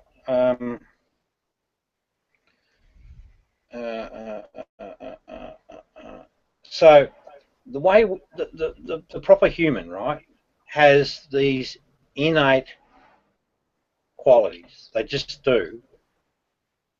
And the love quality, right, comes from the good wolf, if you want, for want of a better words. It's just natural. It's innate. It doesn't require any intellectual intervention. But you even say that you must feed one wolf over the other. That implies choice. Oh, yes. And that's true. That's the reality. I mean, even in the Two Wolves saying, the last word the grandfather says is that choose the one you feed. So the responsibility of, so I agree with that. So what you're suggesting, so love or not love, well, I guess so. I suppose you pick your wife at some point in your life. You make a choice between her and others. But the actual love part is very natural. I think very natural. I don't know. For some, it's hard. Oh, of course, yeah, but that's probably because they're battling between the two. My needs versus her needs, and all that sort of thing going on. And we come back to choice. Yes, true. Granted. Come on, Rob. Just a minute. You're right, Brother John. You could say it.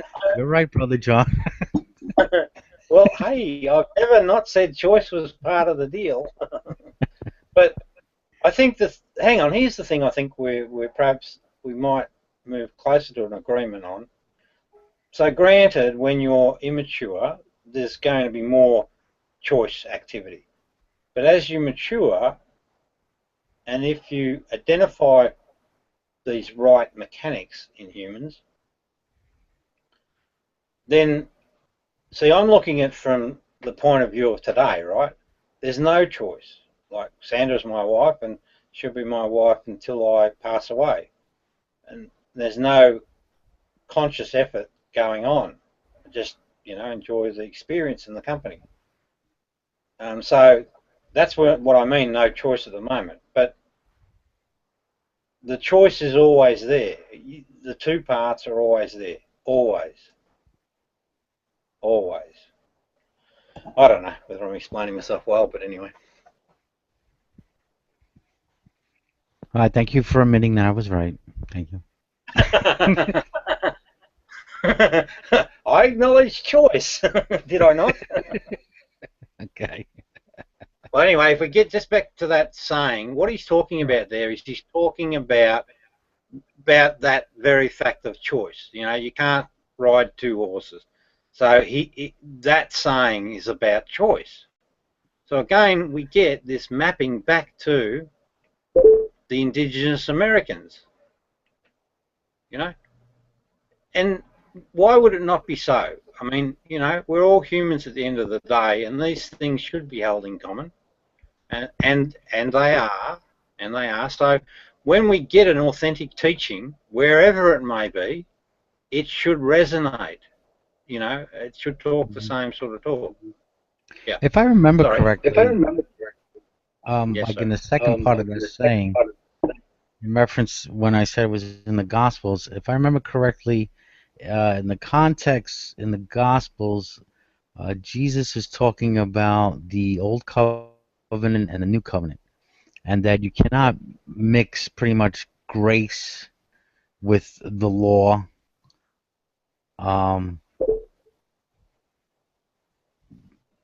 Or else, yeah, it's gonna, just like putting new wine in an old wineskin. You're gonna make it burst because you're gonna make it expand. The wines that make it expand, it's already expanded from the old wine, and you put the new wine in there, you're gonna just make it burst that way. Yeah. So that's why you have to have the new skin, the new wine. Yeah, this is the problem. This is the problem you'll get when you start drawing on the New Testament Jesus sayings. And yes, they are similar, and that the reason for the similarity is that validates Q-source theory, which said that there was a collection of Jesus sayings that the Gospels were built on. But when you get over, the thing that happens when you get into the New Testament side is you start to get things like, the God concept and Jesus being a miracle worker, or the covenants, which were, I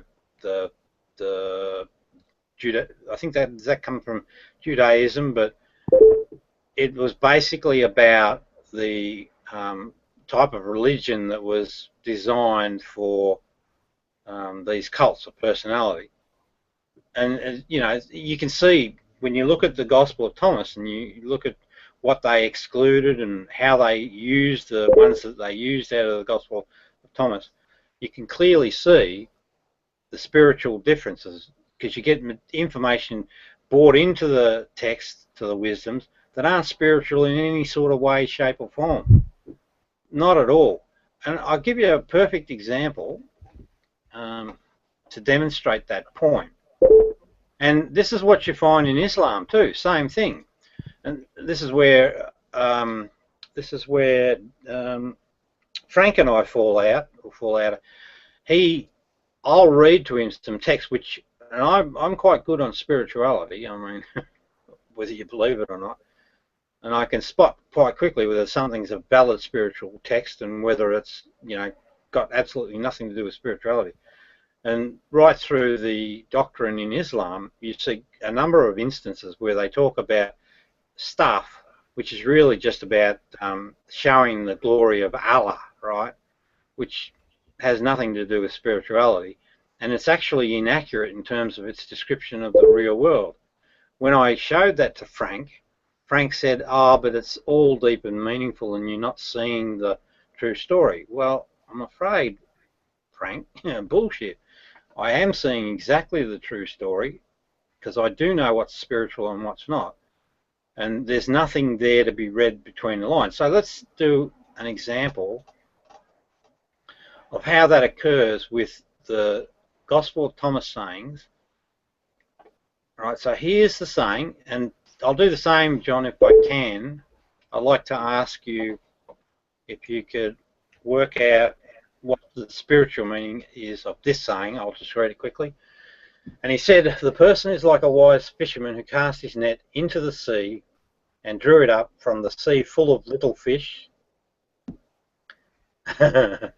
Little fish. Yeah, we went over this the other night.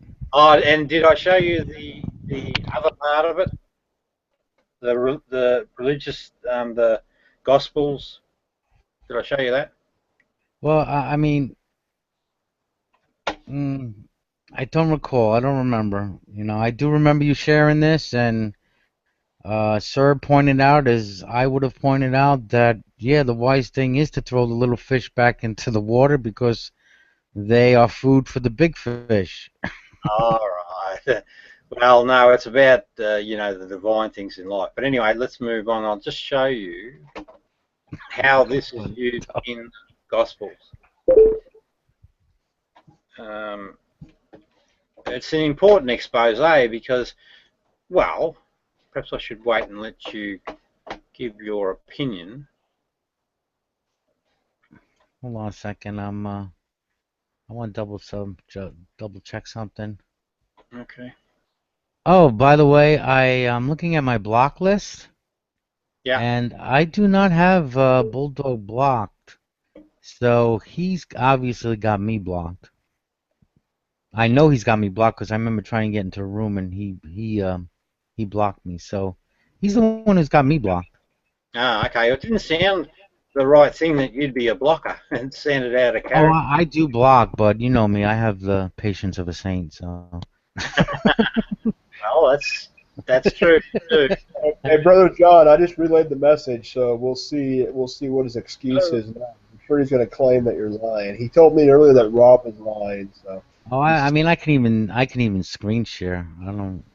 No, I believe you. You don't have to. Well, if you could screen share, and, he's blocking people and then he's turning it around. He's a fucking liar. Yeah.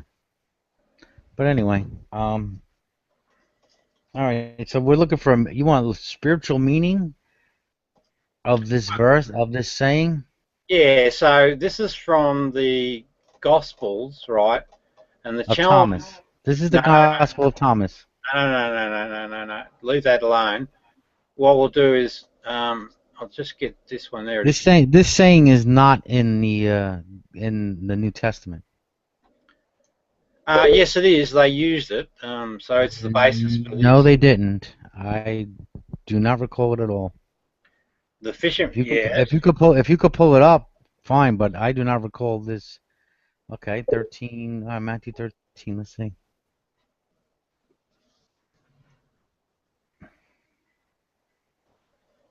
Well, this is different. This is certainly different.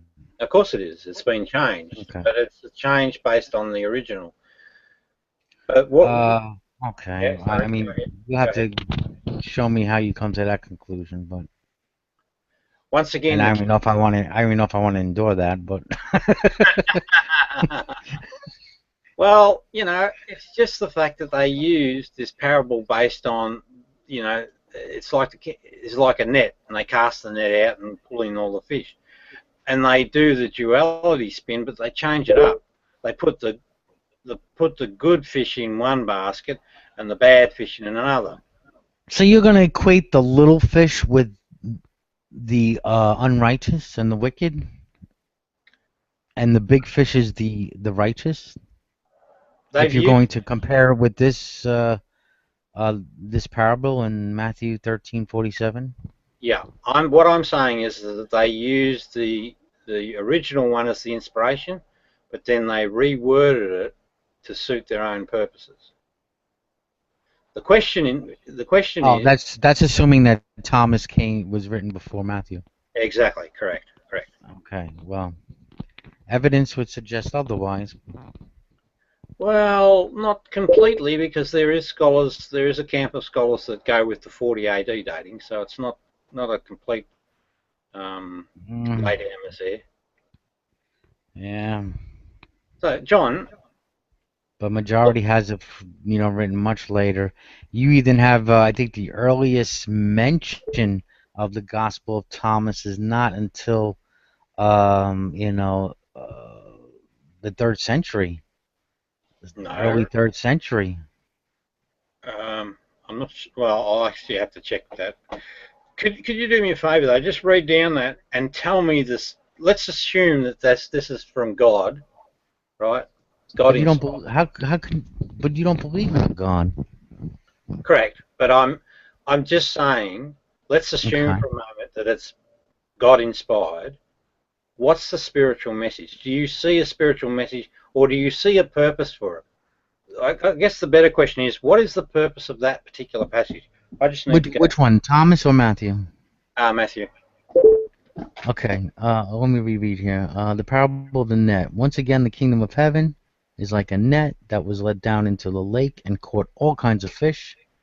When it was full, the fishermen pulled it up on the shore. Then they sat down and collected the good fish in baskets, but threw the bad away. This is how it will be at the end of the age. The angels will come and separate the wicked from the righteous, and throw them into the fiery furnace, where there will be weeping and gnashing of teeth. Have you understood all these things? Jesus asked. Yes, they replied. And he said to them, therefore, every teacher of the law who has become a disciple in the kingdom of heaven is like the owner of a house who brings out of his storeroom new treasures as well as old.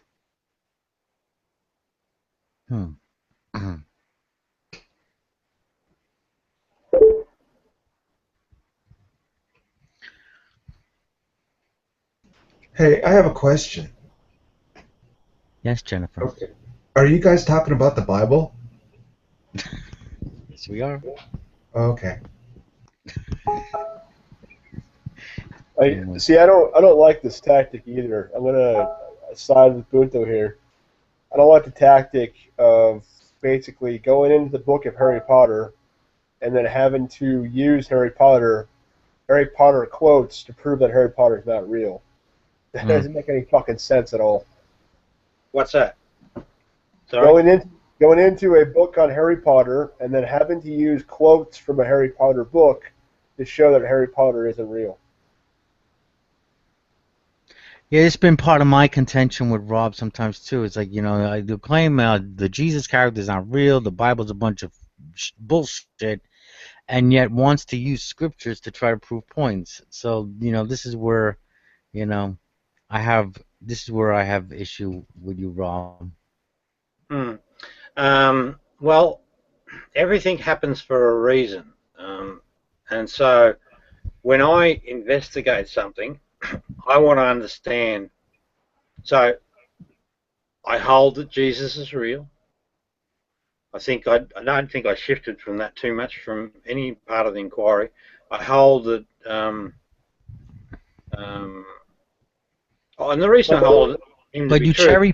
You cherry pick like a lot of Christians do when it comes to the Bible, because you want to say, well, Jesus said this, but he didn't say that. He said this, but he didn't say that, because it doesn't, line up with my thinking of Jesus or God.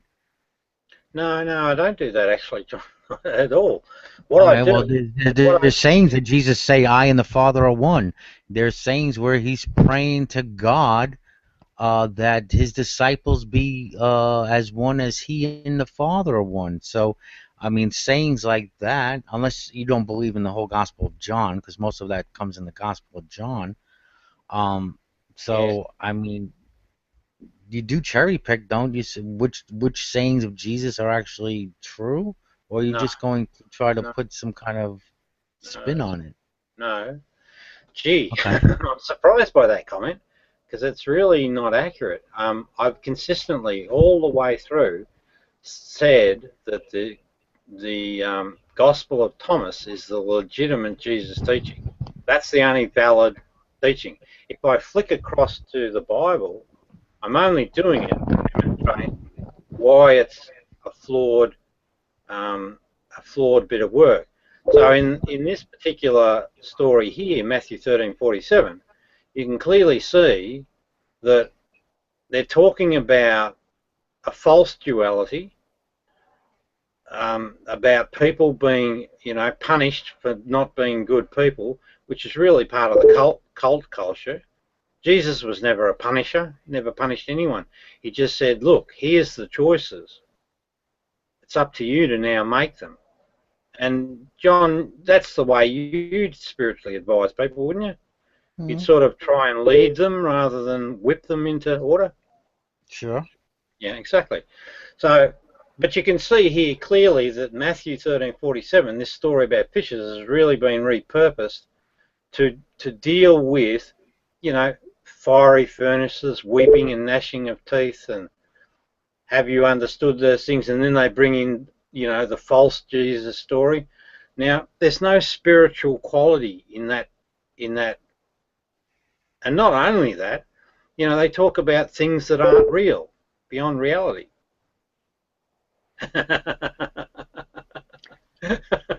Like worshiping that which is not born of a woman. No. You acknowledge yourself, John, that there's something within you that is a bit of a guide.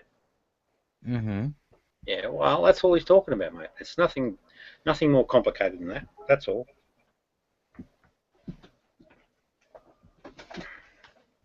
He's singing the same tune you're singing, just a different talk. So are the Cherokee. They're just singing the same song, but it's these bullshit bloody emperors that don't sing the same tune. Well, I actually don't see. I don't see. I find there's purpose for if you want to say good wolf and bad wolf, they both serve a purpose. To get rid of one or the other would do. You can't. You can't. Yeah, you can't. No, They never go. They're always with us. that's Yeah. right. Yeah. But it's just down to choosing, right? Making choices in life, and you learn by your mistakes, right? Mhm. And I don't know whether I showed you the video of the Berkeley study. And good and bad is just a matter of, I look at it this way. What's good is what's beneficial at the time. What's Right, bad is man. what is not beneficial. But even something that can be perceived as you ever went through a bad time, but then later on, then you look in hindsight that it was through that bad time that you actually learned something very valuable, or you were able to pass on some information to someone else because of that something bad, which then can be looked at as actually something that was good. You make like lemonade out of the lemon. Yeah. Well, I yeah, know what this you is the kind of the principle of the yin and yang. This is why you have the dot of the opposite inside, the other one, Well, to show that principle at work. Yeah. Well, that experience I had, like how I was 12 months ago. I was, really getting fighting. I was fighting for my voice with these guys, and I was going over the top and all the rest of it. And I did some erratic things, I must admit. Now, that experience has probably been a reason why now they have no hope of controlling me, and maybe why I say I achieved the enlightenment sort of position, or at least understand what it is. And so, so I had that rough trot with these guys, and it's been perhaps beneficial, but I still think that they shouldn't do it. You mean the trolls? Yes, the trolls. That's right. But you really have no control over that. The only thing you have control over is how you react to what someone else does. Unless, of course, you're going to put a gun to them, and somehow, I don't know, blow them away, duct tape them, and I don't know, tie them up and put them in the back trunk. I mean, it's kind of extreme for just mere words. They're just words. Is that the voice of experience? Yeah, I come from Brooklyn, hey. No, I have no aspirations. Hey, Rob, they're talking about you. Hey? Rob. Yeah. You think Frank can come in? Yeah, absolutely. Yeah. Okay. I'll tell him. All right. Are you trying to put the Jennifer voice on? Yeah, so no, I've got no aspirations to commit murder. What I'd like to do is, and I'm challenged by this, right? I'm challenged. Can I get through to these people? And it seems difficult and impossible, but there is something happening. Mark my words, there is something happening with those guys. The behaviours are changing. They're ramping up. Maybe it'll be them that kills me. I don't know. I don't know. Yeah, John, you say. Back. I'm gonna make some more hot chocolate, so I'll be back in a few. Yeah, well, I'm going to go for a drink, so I'll be back in a few.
I'm back. Hey, Dan, are you able to lure them in at all? I'll put the link out there again. See if we can get them to come in. It'll be an exciting old time if we can get them in the room. Hey, Rob, they're still claiming that he hasn't blocked. Brother John, they're still trying to troll you with this fucking shit, even though Johnny May's the one blocking you.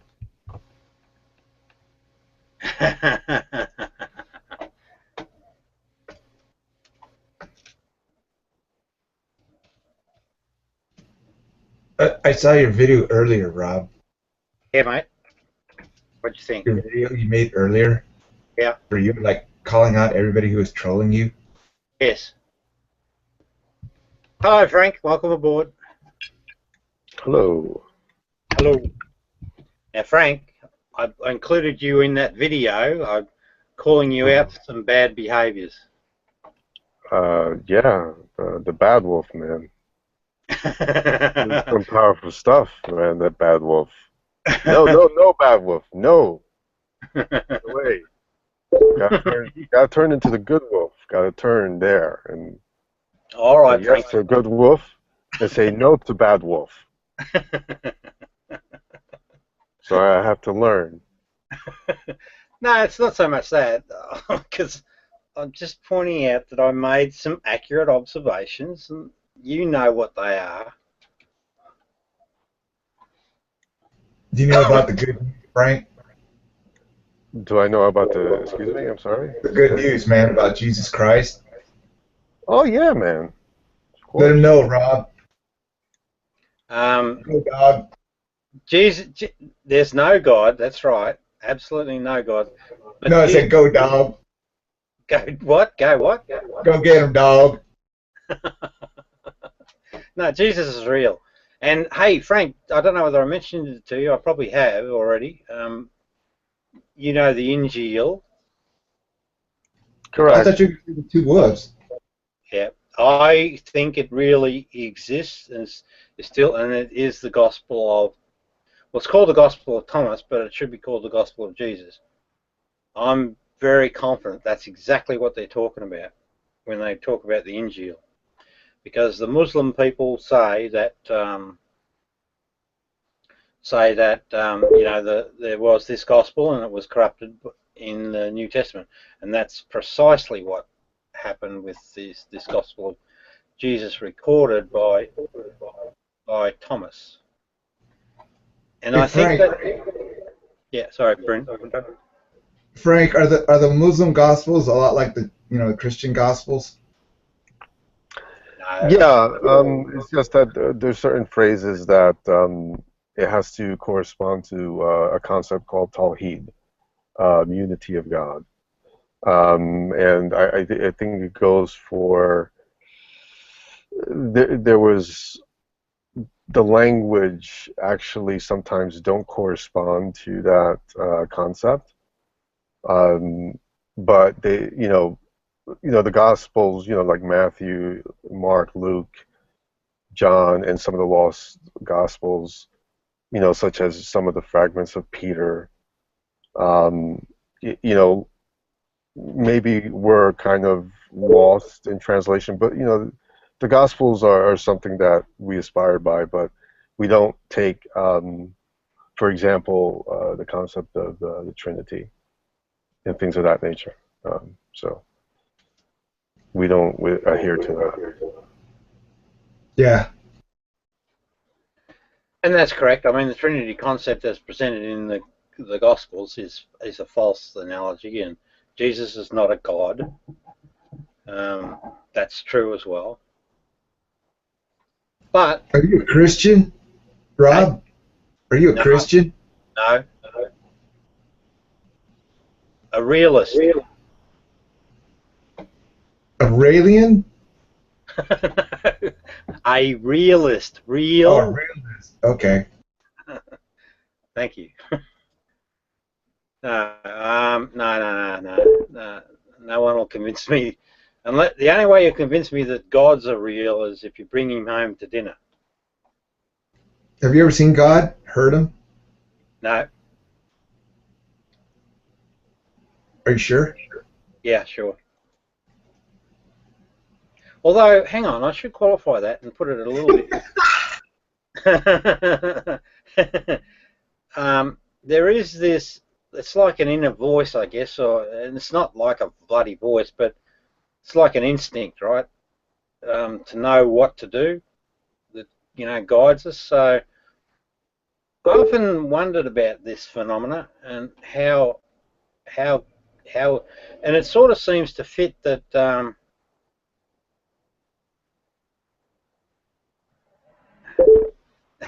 Sorry, we might have some trolls in the house if I play my cards right.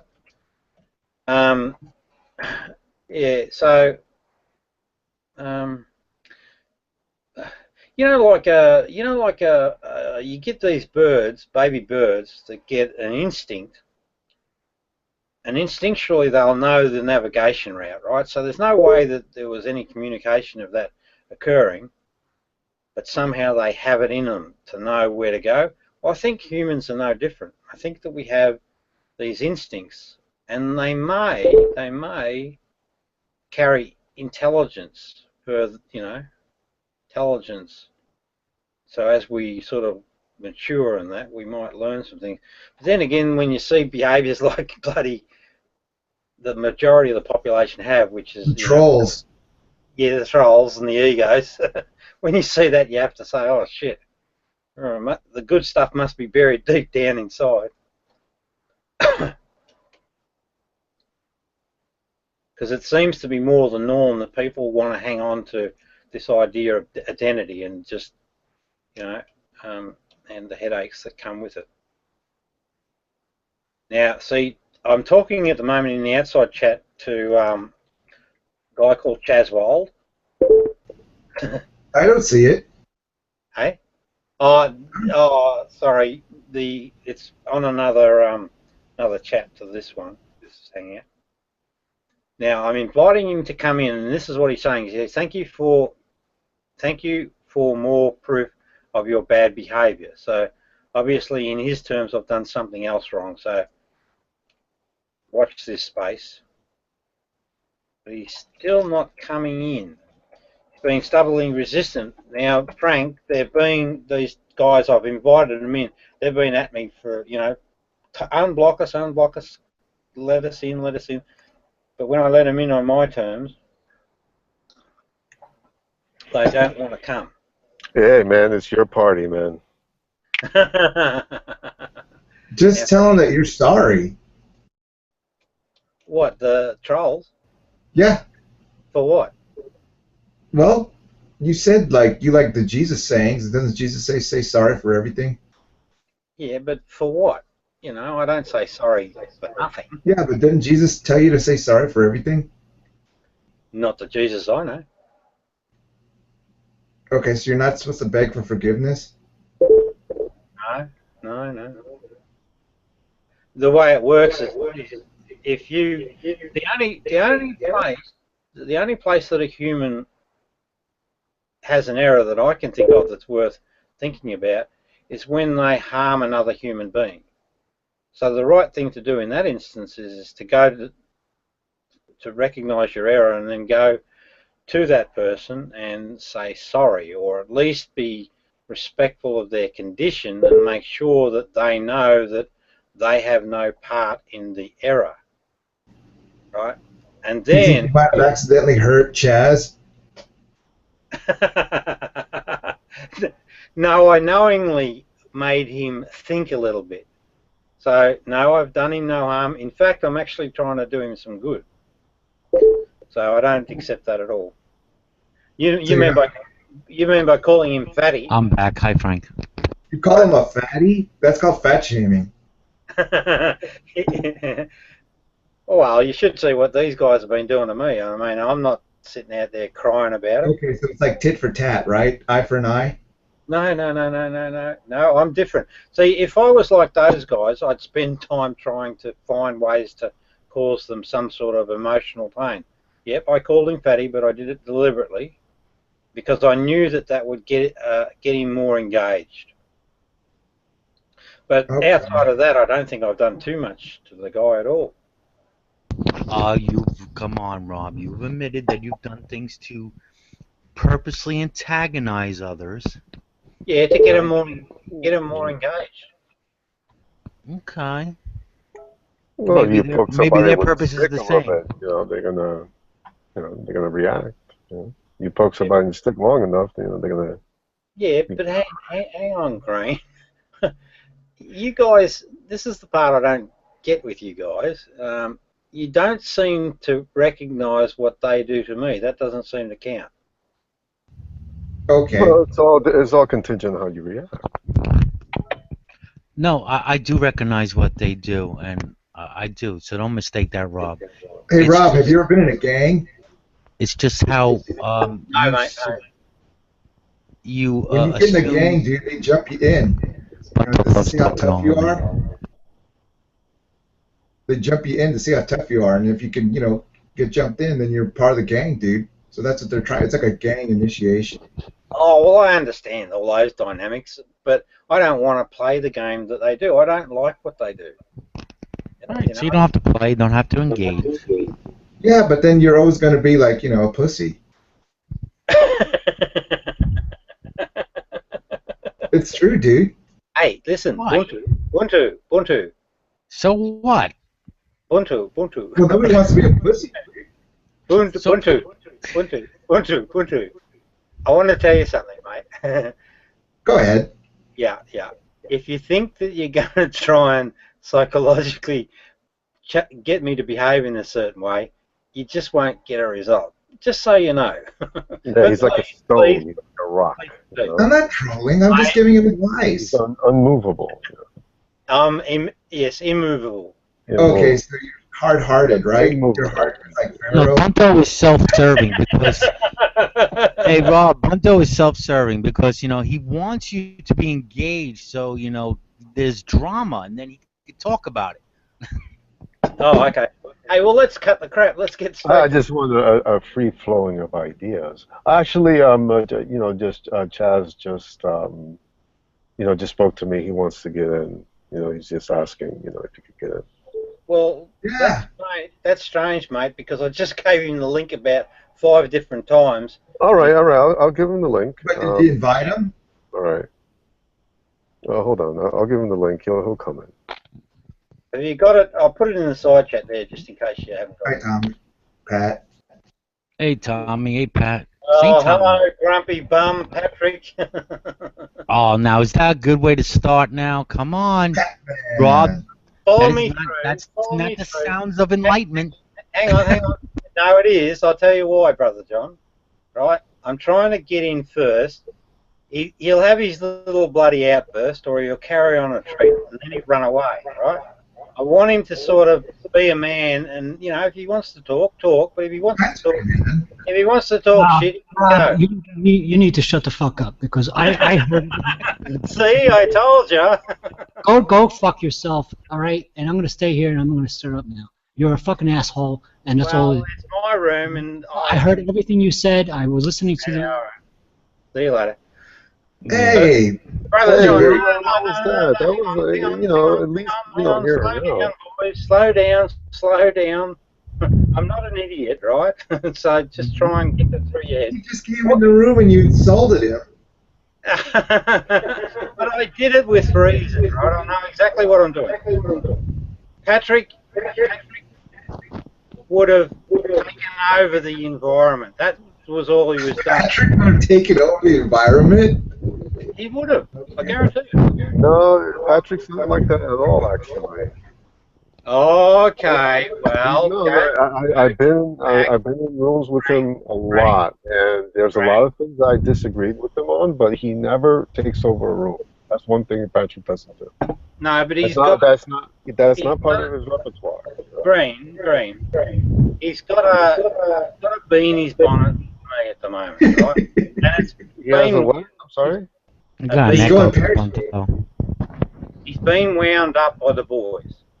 No, but he gets like that just for a couple minutes and he's fine. He gets back together. It's not like he just keeps going. Well, that's okay. He'll be fine. He'll Patrick is cool.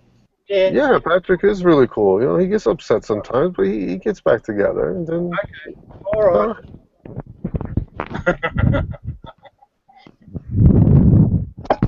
Hello, St. Tommy. How art thou? Feeling pretty good. Good. Sorry. Yeah, lovely to see you. So Rob, when Patrick came in the room and you said that comment, you initiated the comment. Yeah. Was that feeding the good wolf or the bad wolf? Good wolf. It's a long term. It was? Yes, it is. Okay. Yeah. Well, I don't know if you've observed Patrick, but Patrick's at times he's his own worst enemy, right? And he just needs to know some shit, and he just doesn't like to hear it. Strangely enough, we all are. Well, that's true. We're all humans. Don't argue with that. Now, I put that link out there for Chaswold, and he's still not coming. Well, he actually told me to relay this message to you. He says, ask Rob if I told him I will call him names every time. If he tried playing childish games, I will give it back to him tenfold. So, he just to make sure that he wants to set some ground rules before he comes in. He wants to, but Chaz, actually, if you treat him right, he's very respectful. He's a very nice person. He's very intellectual. It's just that he doesn't really have time for like childish shit. Honestly, he has low tolerance for that. Right. So like, no, hey, Green, that's bullshit. This man, he's in the field of education. Like, this guy knows what he's talking about. So he works at he's McDonald's. very sincere. Excuse me? He works at McDonald's.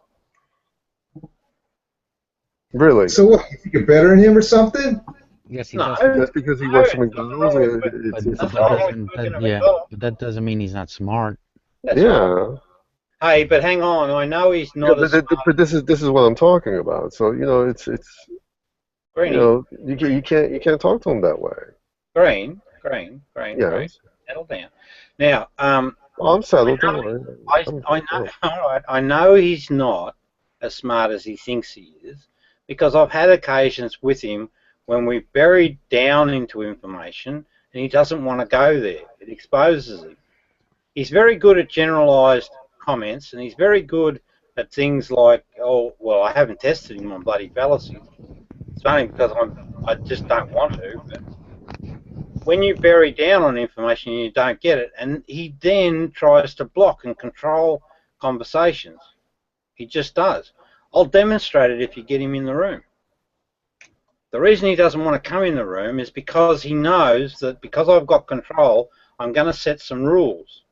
And then I'm going to set about showing the issues with him. And the other thing, I'll make as an observation, and you should pick this up yourself. What did he say? 10 times? He'd come back 10 times more or something? What was the comment? Yeah, something like that, Yeah, right. Well, isn't that bloody egotistical? Well, because I think you guys have a history. No, Frank, forget about the history. That comment. Okay, I'll forget about the history. I'll forget about it. Yeah. It's out of my mind. It's not fair. Frank, just the comment. Doesn't the comment tell you something about the person? No, it doesn't tell me anything. It tells me you guys have a history. That's what it tells me. Oh, but you're telling me to get the history away. So like now I have to, switch my mind somehow, which is kind of difficult to do. Maybe some DMT will probably help me out with that. Yeah. Okay. Rob, let me give you some advice, okay? Yes, sir. Just let it go, man. Tomorrow's a new day, man. Just let it go. Yeah, I like that. Let it go.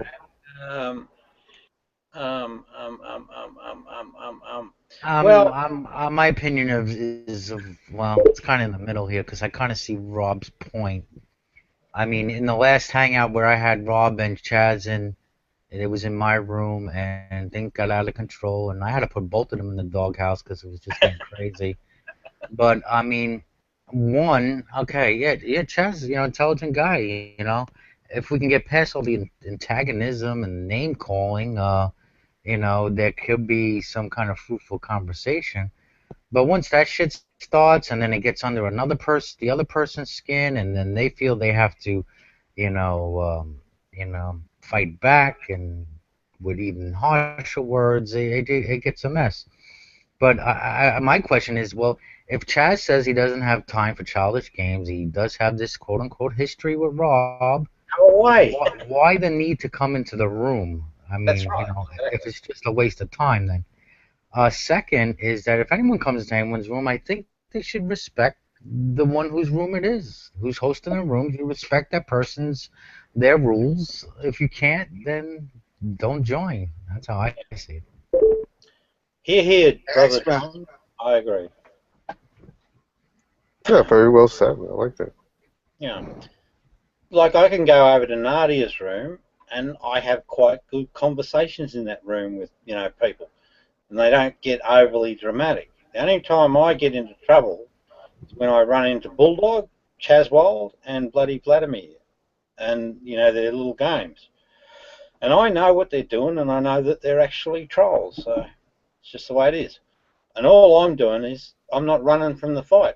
I'm sort of here. I'm here to take them on. I know the problem, and I mean, it's up to them. It's up to them to come good, but anyway. Anywho. So where were you before all this? Me or? Yeah, the conversation. I mean, before I came back. Yeah. I guess I'm assuming you were talking to Frank about something. So. Well, actually, just for the group's benefit, Frank, I want to share something with you. Hey, how you doing, Sugar? It's not Sugar Cream. Hey, Sugar.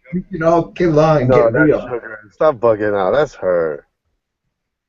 That's you. Looking good. You fooled me. Well, hang on. No, real Sugar's out and about. I just spotted her. I'll see if I can get her to come in, shall I, or not? Yeah, but don't kick her out like you did Patrick. Okay, I won't. Just because you asked, I won't. Like, don't insult her as soon as she walks in the room, okay? No, hey, I got a lot of respect for her. She's okay. Yeah, but she has some troubles. But no. But you shouldn't bloody pick on her for those troubles, you buggers.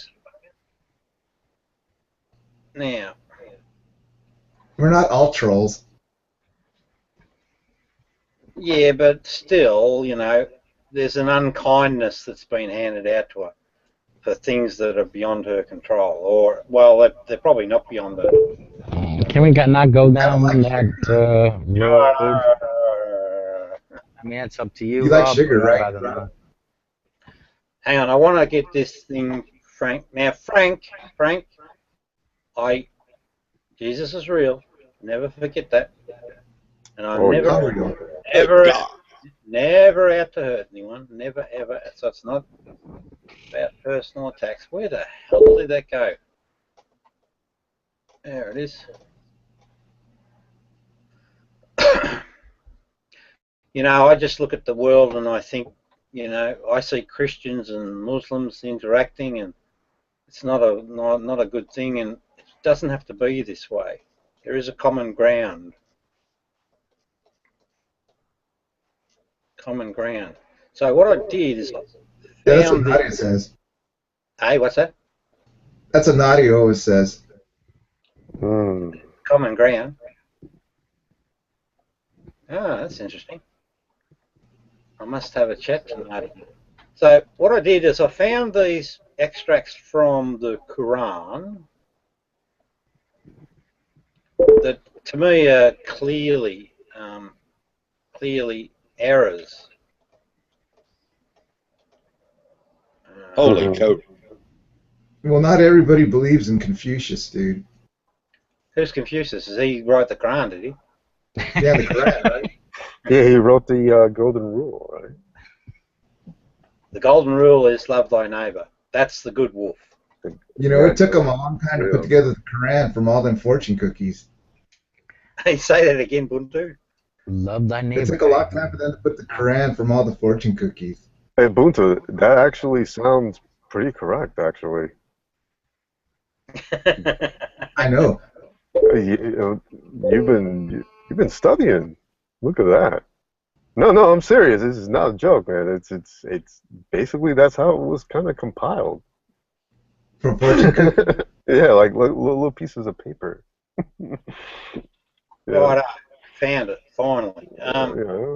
Yeah, a little piece of paper here, a little piece of paper here, another one here. It was like a Easter egg hunt. Yeah. Hip bone connected to the leg bone. Yeah, exactly. So I hold the view, and I'm very confident about this view, that the Quran was actually written by people, not a god. To be. So do you agree with that, Drink, or no? Disagree? Written by people? Of course, it was written by people. Yeah. Well, it makes sense. I mean, it just makes. Yeah. But words. Have you guys heard of the dolphin theory? Which one? The dolphin theory? I don't know. Sometimes I get it confused with the hamsters or. Go ahead. What is it? Anyway, yeah, I'm pretty sure that humans wrote the Quran. Yeah, but it's more important than that. I'm pretty sure too. Yeah, but it's written. Dolphin theory was popular. But hang on. I think it was printed by man. Yeah, that too. Dolphins wrote it. It was printed. Yeah. Now. Well, but I kind of disagree. I think dolphins spoke it. I think man wrote it. It could be. But Gospel here's the thing. according to Flipper. Here's the thing. Here's the problem I've got. It's dolphins. Yeah. Well, it could be wisdom, but if it's wisdom, I want to know what the wisdom is, because I know how spirituality works. Yeah.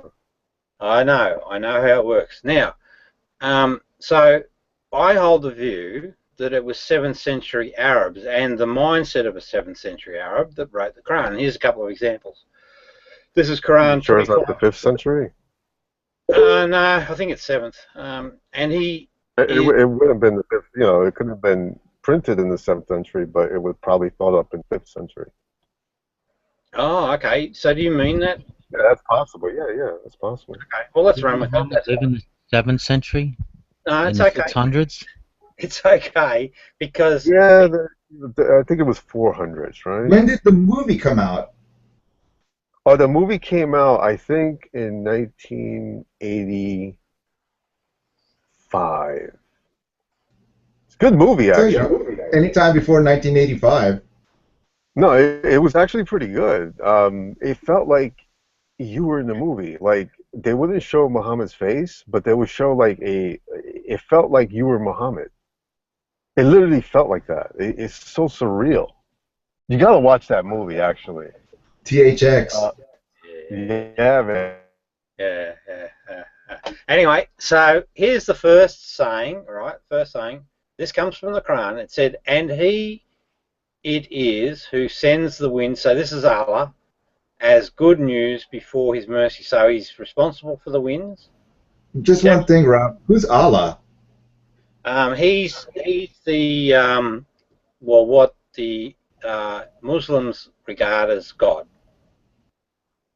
Allah, A-L-L-A-H. And Are you sure?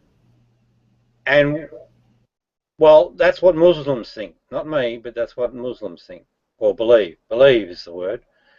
And we send down pure water from the clouds. So this is what they wrote back in the 5th or the 7th century. Now, we know today, right, now back then they wouldn't have known, you know, that water was actually impure or had impurities in it. But today we know that water has impurities. That tells me clearly that this is coming from the mindset of a 7th century person, not a all-powerful creator of the universe that knows everything about his universe. So that's one example. The second one is, it is he who has let free the two bodies of flowing water, one palatable and one sweet. So what the ancients did here, they're writing about you know, a distinction between salty water and fresh water. But the reality is that there isn't a distinct division between the two. There's actually middle ground, you know, brackish water. Aren't you kind of nitpicking, Rob? No, mate, think about it. You know, No, it's not. It's supposed to be like Rocky Mountain. And I would agree with that middle ground. Yeah, the gray area. What's that? Sorry. I have no problem with the middle ground. What's the middle ground?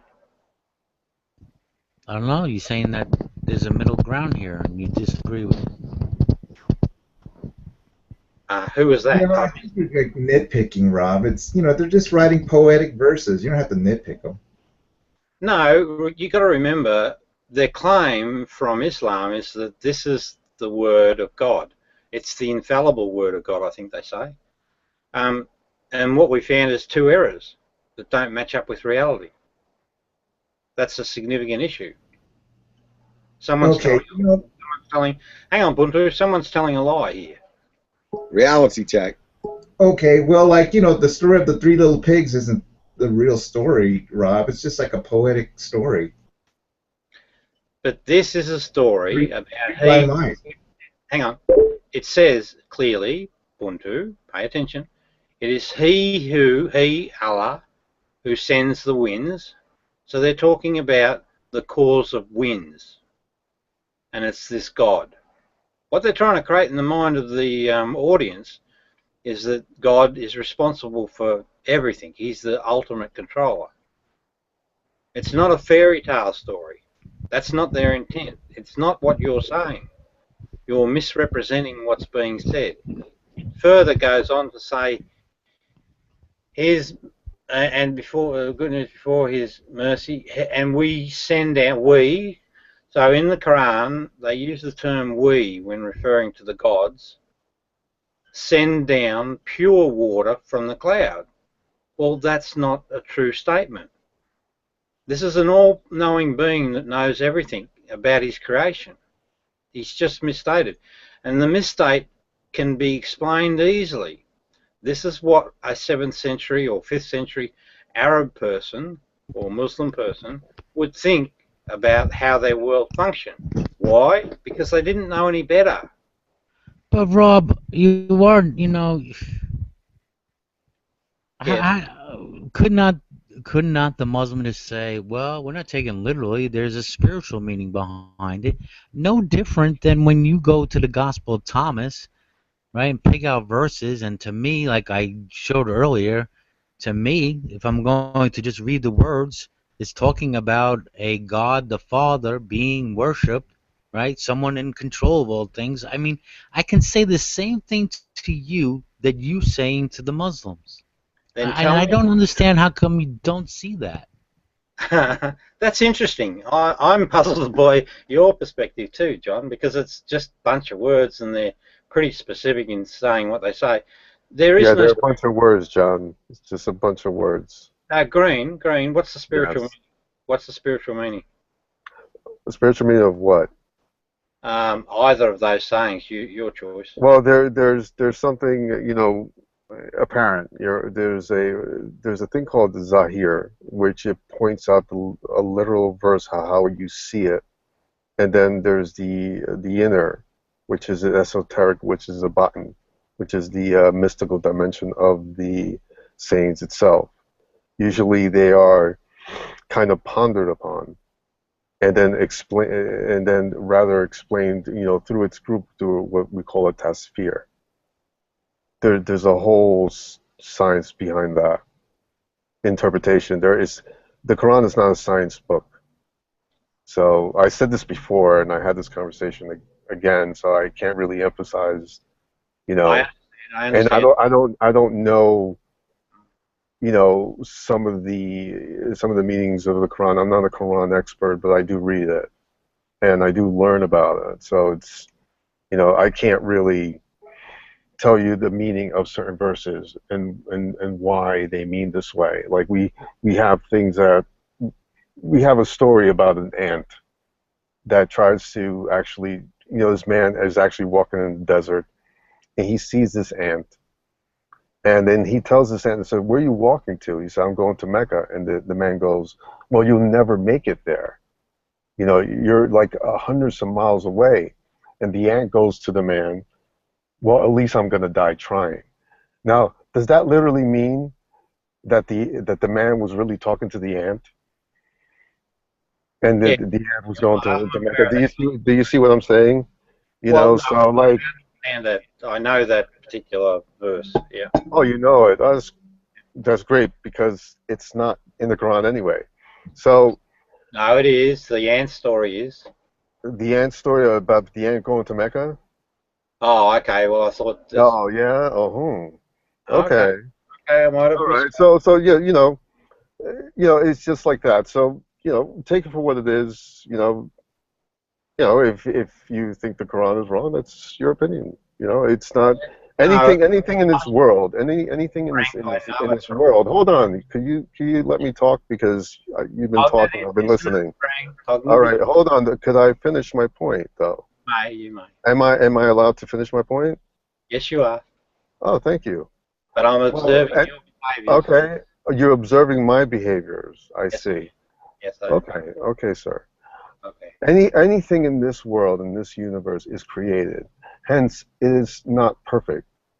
There's imperfections. You know, the only thing that's actually perfect and holy and unity is God Himself. And whatever you try to describe it, you cannot, because you're not perfect. It's a concept of what we call Tawheed. So we try to understand the best as we can as we living here, and this is the belief, of course. All right, and this is what I have to say. That's all I really have to say. So if whatever you're trying to do, and we had these conversations over and over again, and I haven't heard anything different than what you're saying. But this is my faith. This is what I practice. And that's what it is. And I'm happy with it. So I don't know what you're trying to do. I don't know what you're trying to wake me up to, or you think I'm asleep or whatever.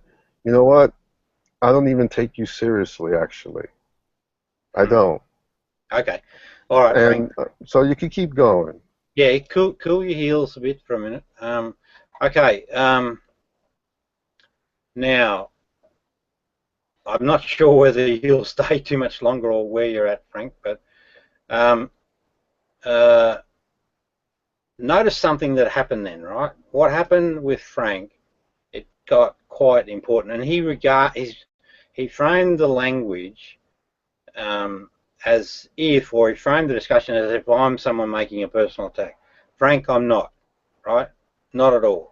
I only say things as I see them, and I wouldn't say them if I thought that they would hurt someone. I only say them when I know that it's beneficial to hear. Our world, right, I'm going to get on my little soapbox here for a minute, but our world suffers greatly at the hands of these religions. Whether you want to sugarcoat it or not, Muslims and Christians, or at least a large majority of those people, basically hate each other, or at least behave like they hate each other. And if you think I'm lying, go and have a look at the evidence.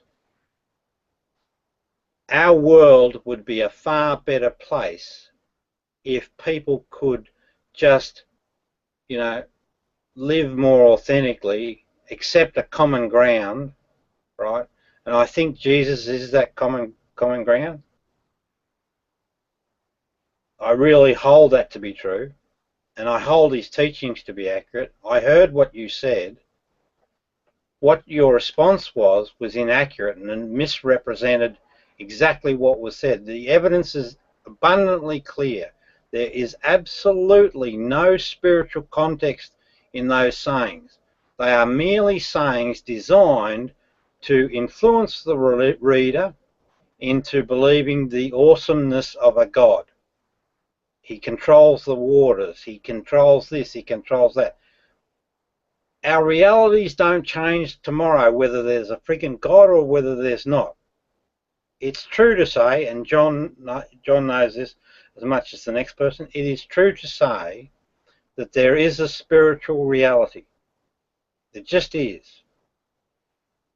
And it's held in common. And it's not owned by any bastard on the fucking planet, you know. So the Muslims don't hold the answer, the Christians don't hold the answer. The answer lies within people. Okay, when can I say something? Sorry, what? When can I say something? Okay, Rob. Yeah, go ahead, go ahead. Is it your habit to, you know, divide people up into Muslims and Christians and atheists and Native Americans, blacks, Asians? That's very poor form, Buntu. I'll say this plainly. No, that's a question. Don't whine. Answer the question. Do you like dividing people up like that? Buntu, that's coming into me, I think. What is it?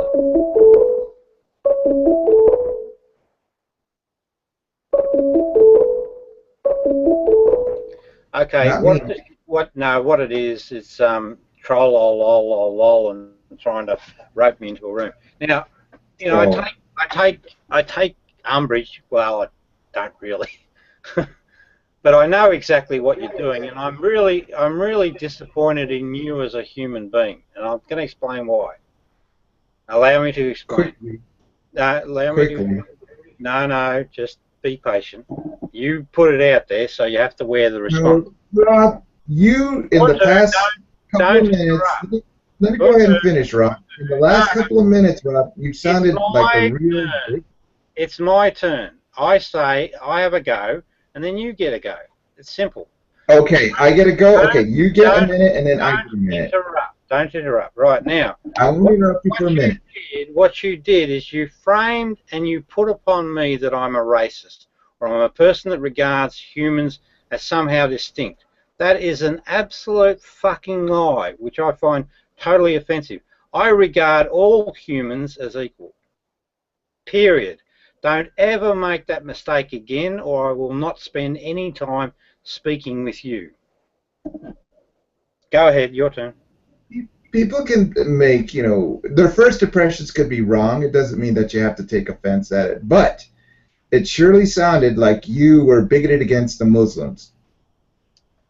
Okay, I'll respond, can I? Go ahead. Okay. I see problem. It's not the issue of Muslims or Christians or, you know, Cherokees or whatever. There's never an issue at that level. They're just human beings living a cultural existence. The issue is the institutions that set these things up. That's where the problem lies. The Romans created Christianity, period. They did. Some enterprise created Islam. They did, period. And they manufactured notional ideas of gods. That's just the simple fact of the matter. So my beef is not with people. My beef is with these institutional things. So I'm not attacking Frank. Because Frank's a Muslim, I'm asking him about the content within his doctrine. And if he gives me a bullshit response, I'm going to call him out. Now, there's the stickler. Okay. Okay, go ahead. Do you accept what Frank is going to say even-handedly? Do you give it a fair hearing, or are you biased against Muslims? No, what I'm saying, I'll say it again, right? Frank gave an explanation for these sayings, which I find to be wrong. I'm calling him out on that. Okay, are you the arbiter of what is right and what is wrong? Well, no, this is what happens in debates, right? We have a discussion. I put up a point. Yes.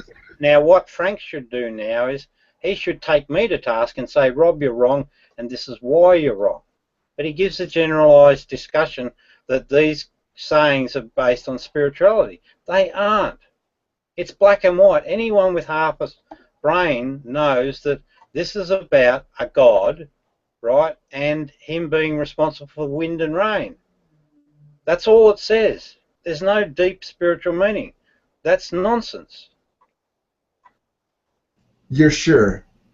Well, look at it yourself and tell me what your opinion is, and don't be biased. I don't want to be biased. Okay. You don't. Could right? man invent a machine to measure the spirituality of Scripture?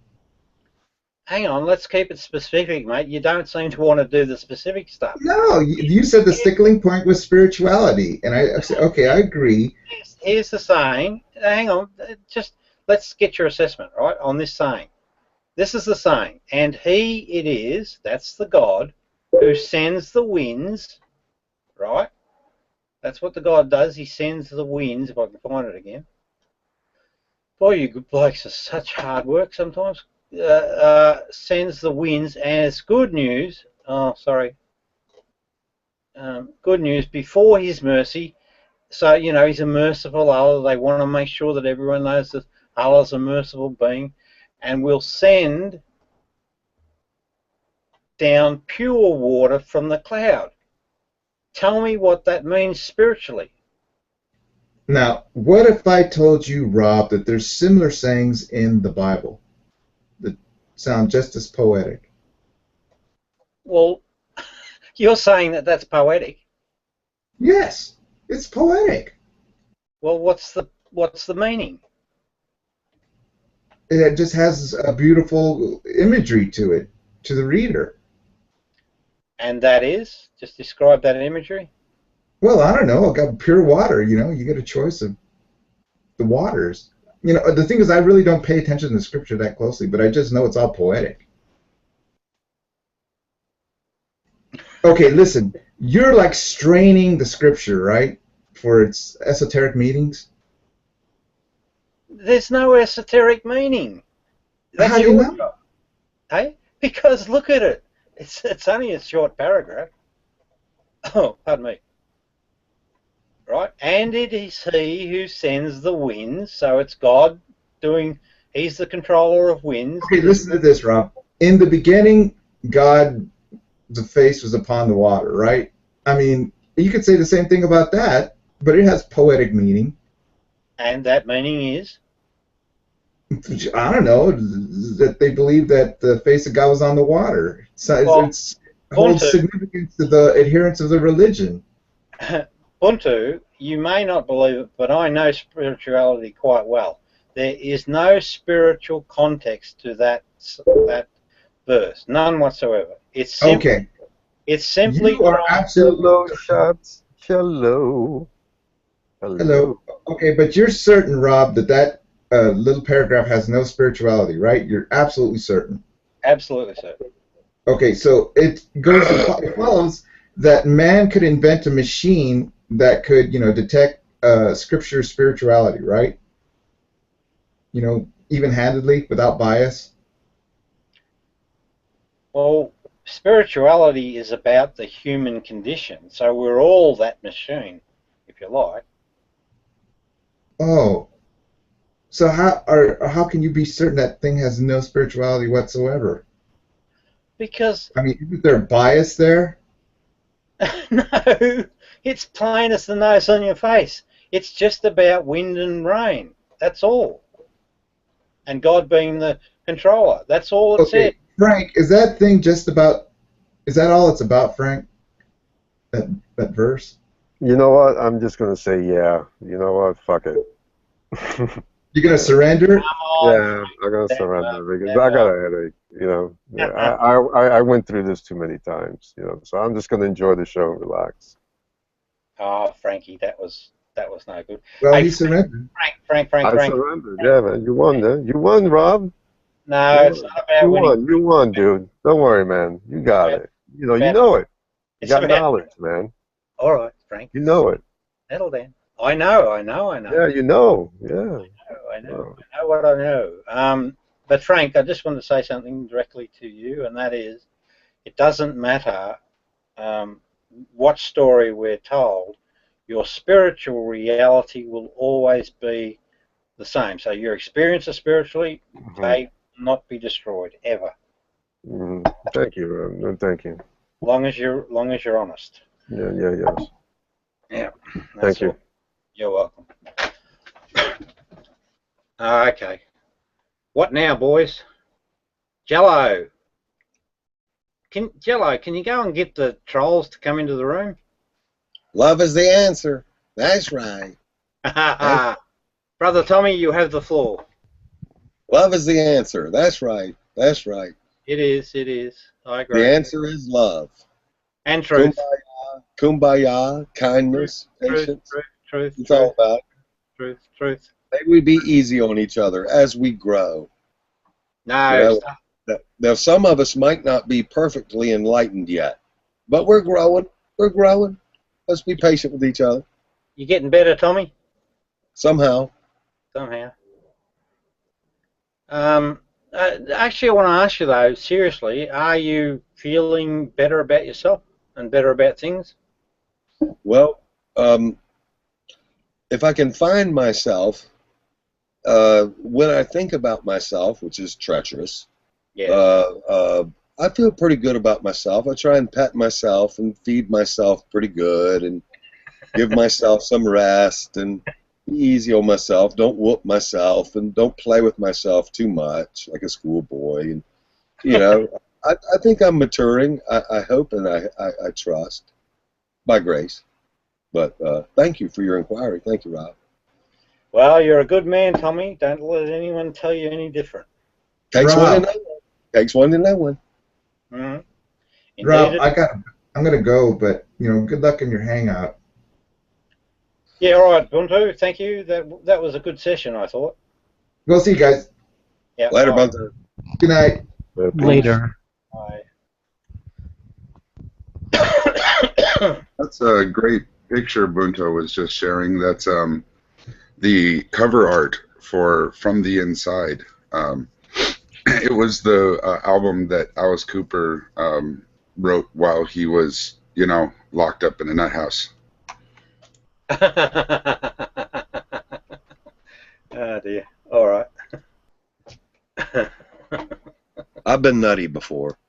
In Have you? wave. Oh yeah, regular human mind, it gets nutty sometimes. You know, in waves sometimes. A little here, a little there, in different ways. Even an average mind can get, you know, a little out there sometimes. That's reassuring to me because mine gets out there sometimes. It does. Tommy, you'll be fine. I believe you. I believe you. Yeah. Thank you. Thank you for that reassurance, Rob. Thank you. I know you, Tommy. I know you. Well, in the outside world, let's go and check back in and see what the trolls are doing. I'll screen share and I'll see what they're up to.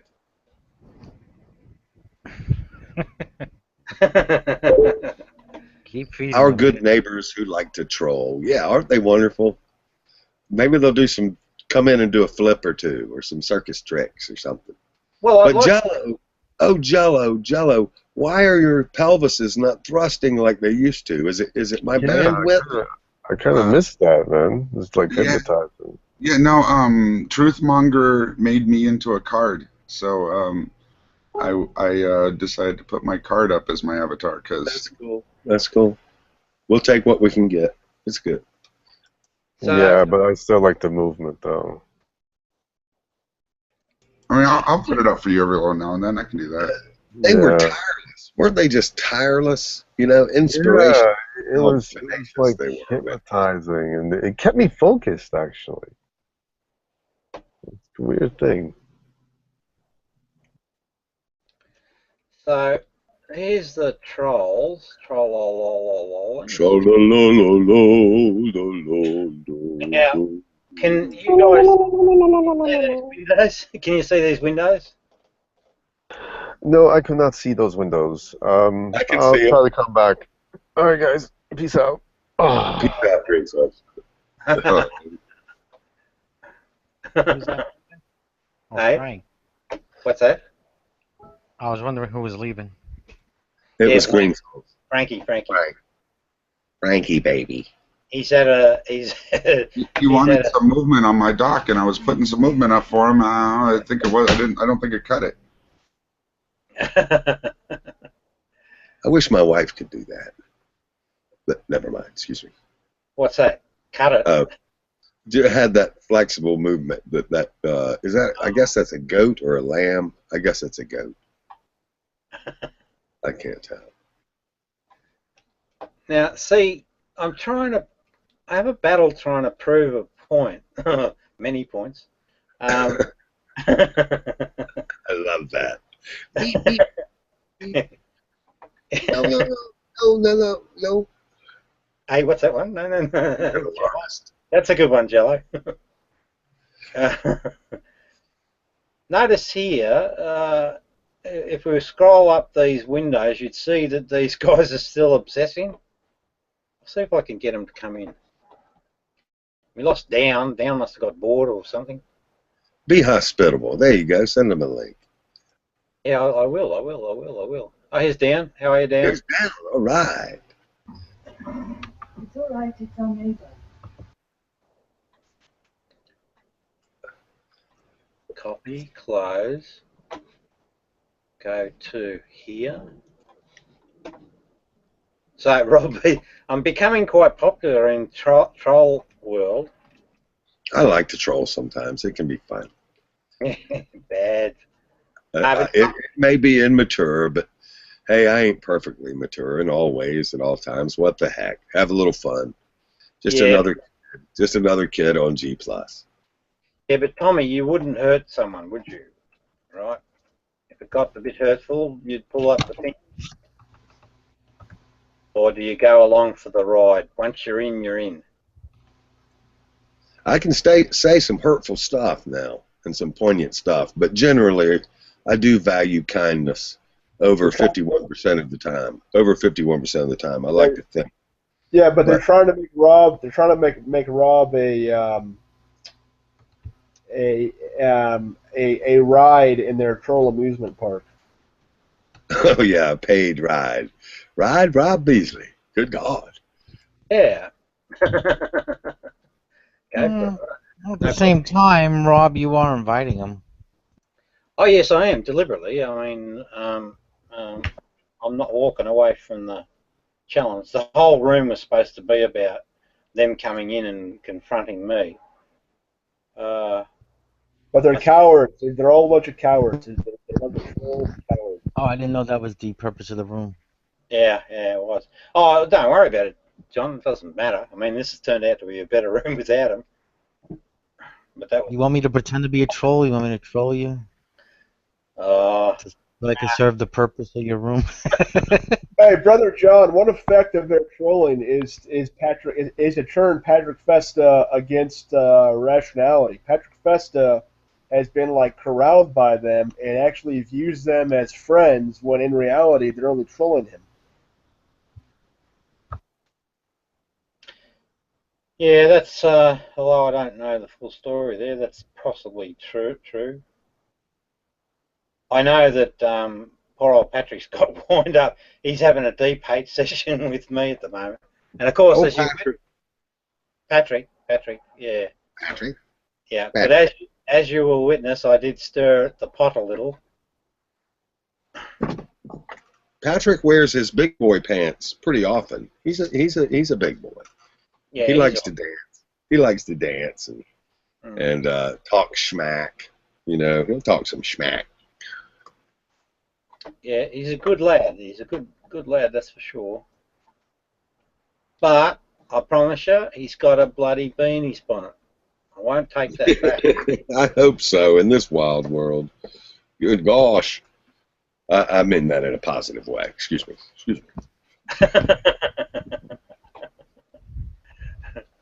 Oh dear. What time is it over in America land? Here in the center of all reality, where I've been trapped since 1964, it is 10:35 p.m. Eastern Standard Time, AD. Yeah. I just realized something. I've actually missed an appointment, so I'm going to have to take a run. Lovely meeting you all. Thank you, Rob. Thank you for your hospitality, sir. Yeah, well, thank you, Brother John. Some good tests there today. You're welcome anytime. Yeah, well, you're a good thinker, mate. There's no doubt about that.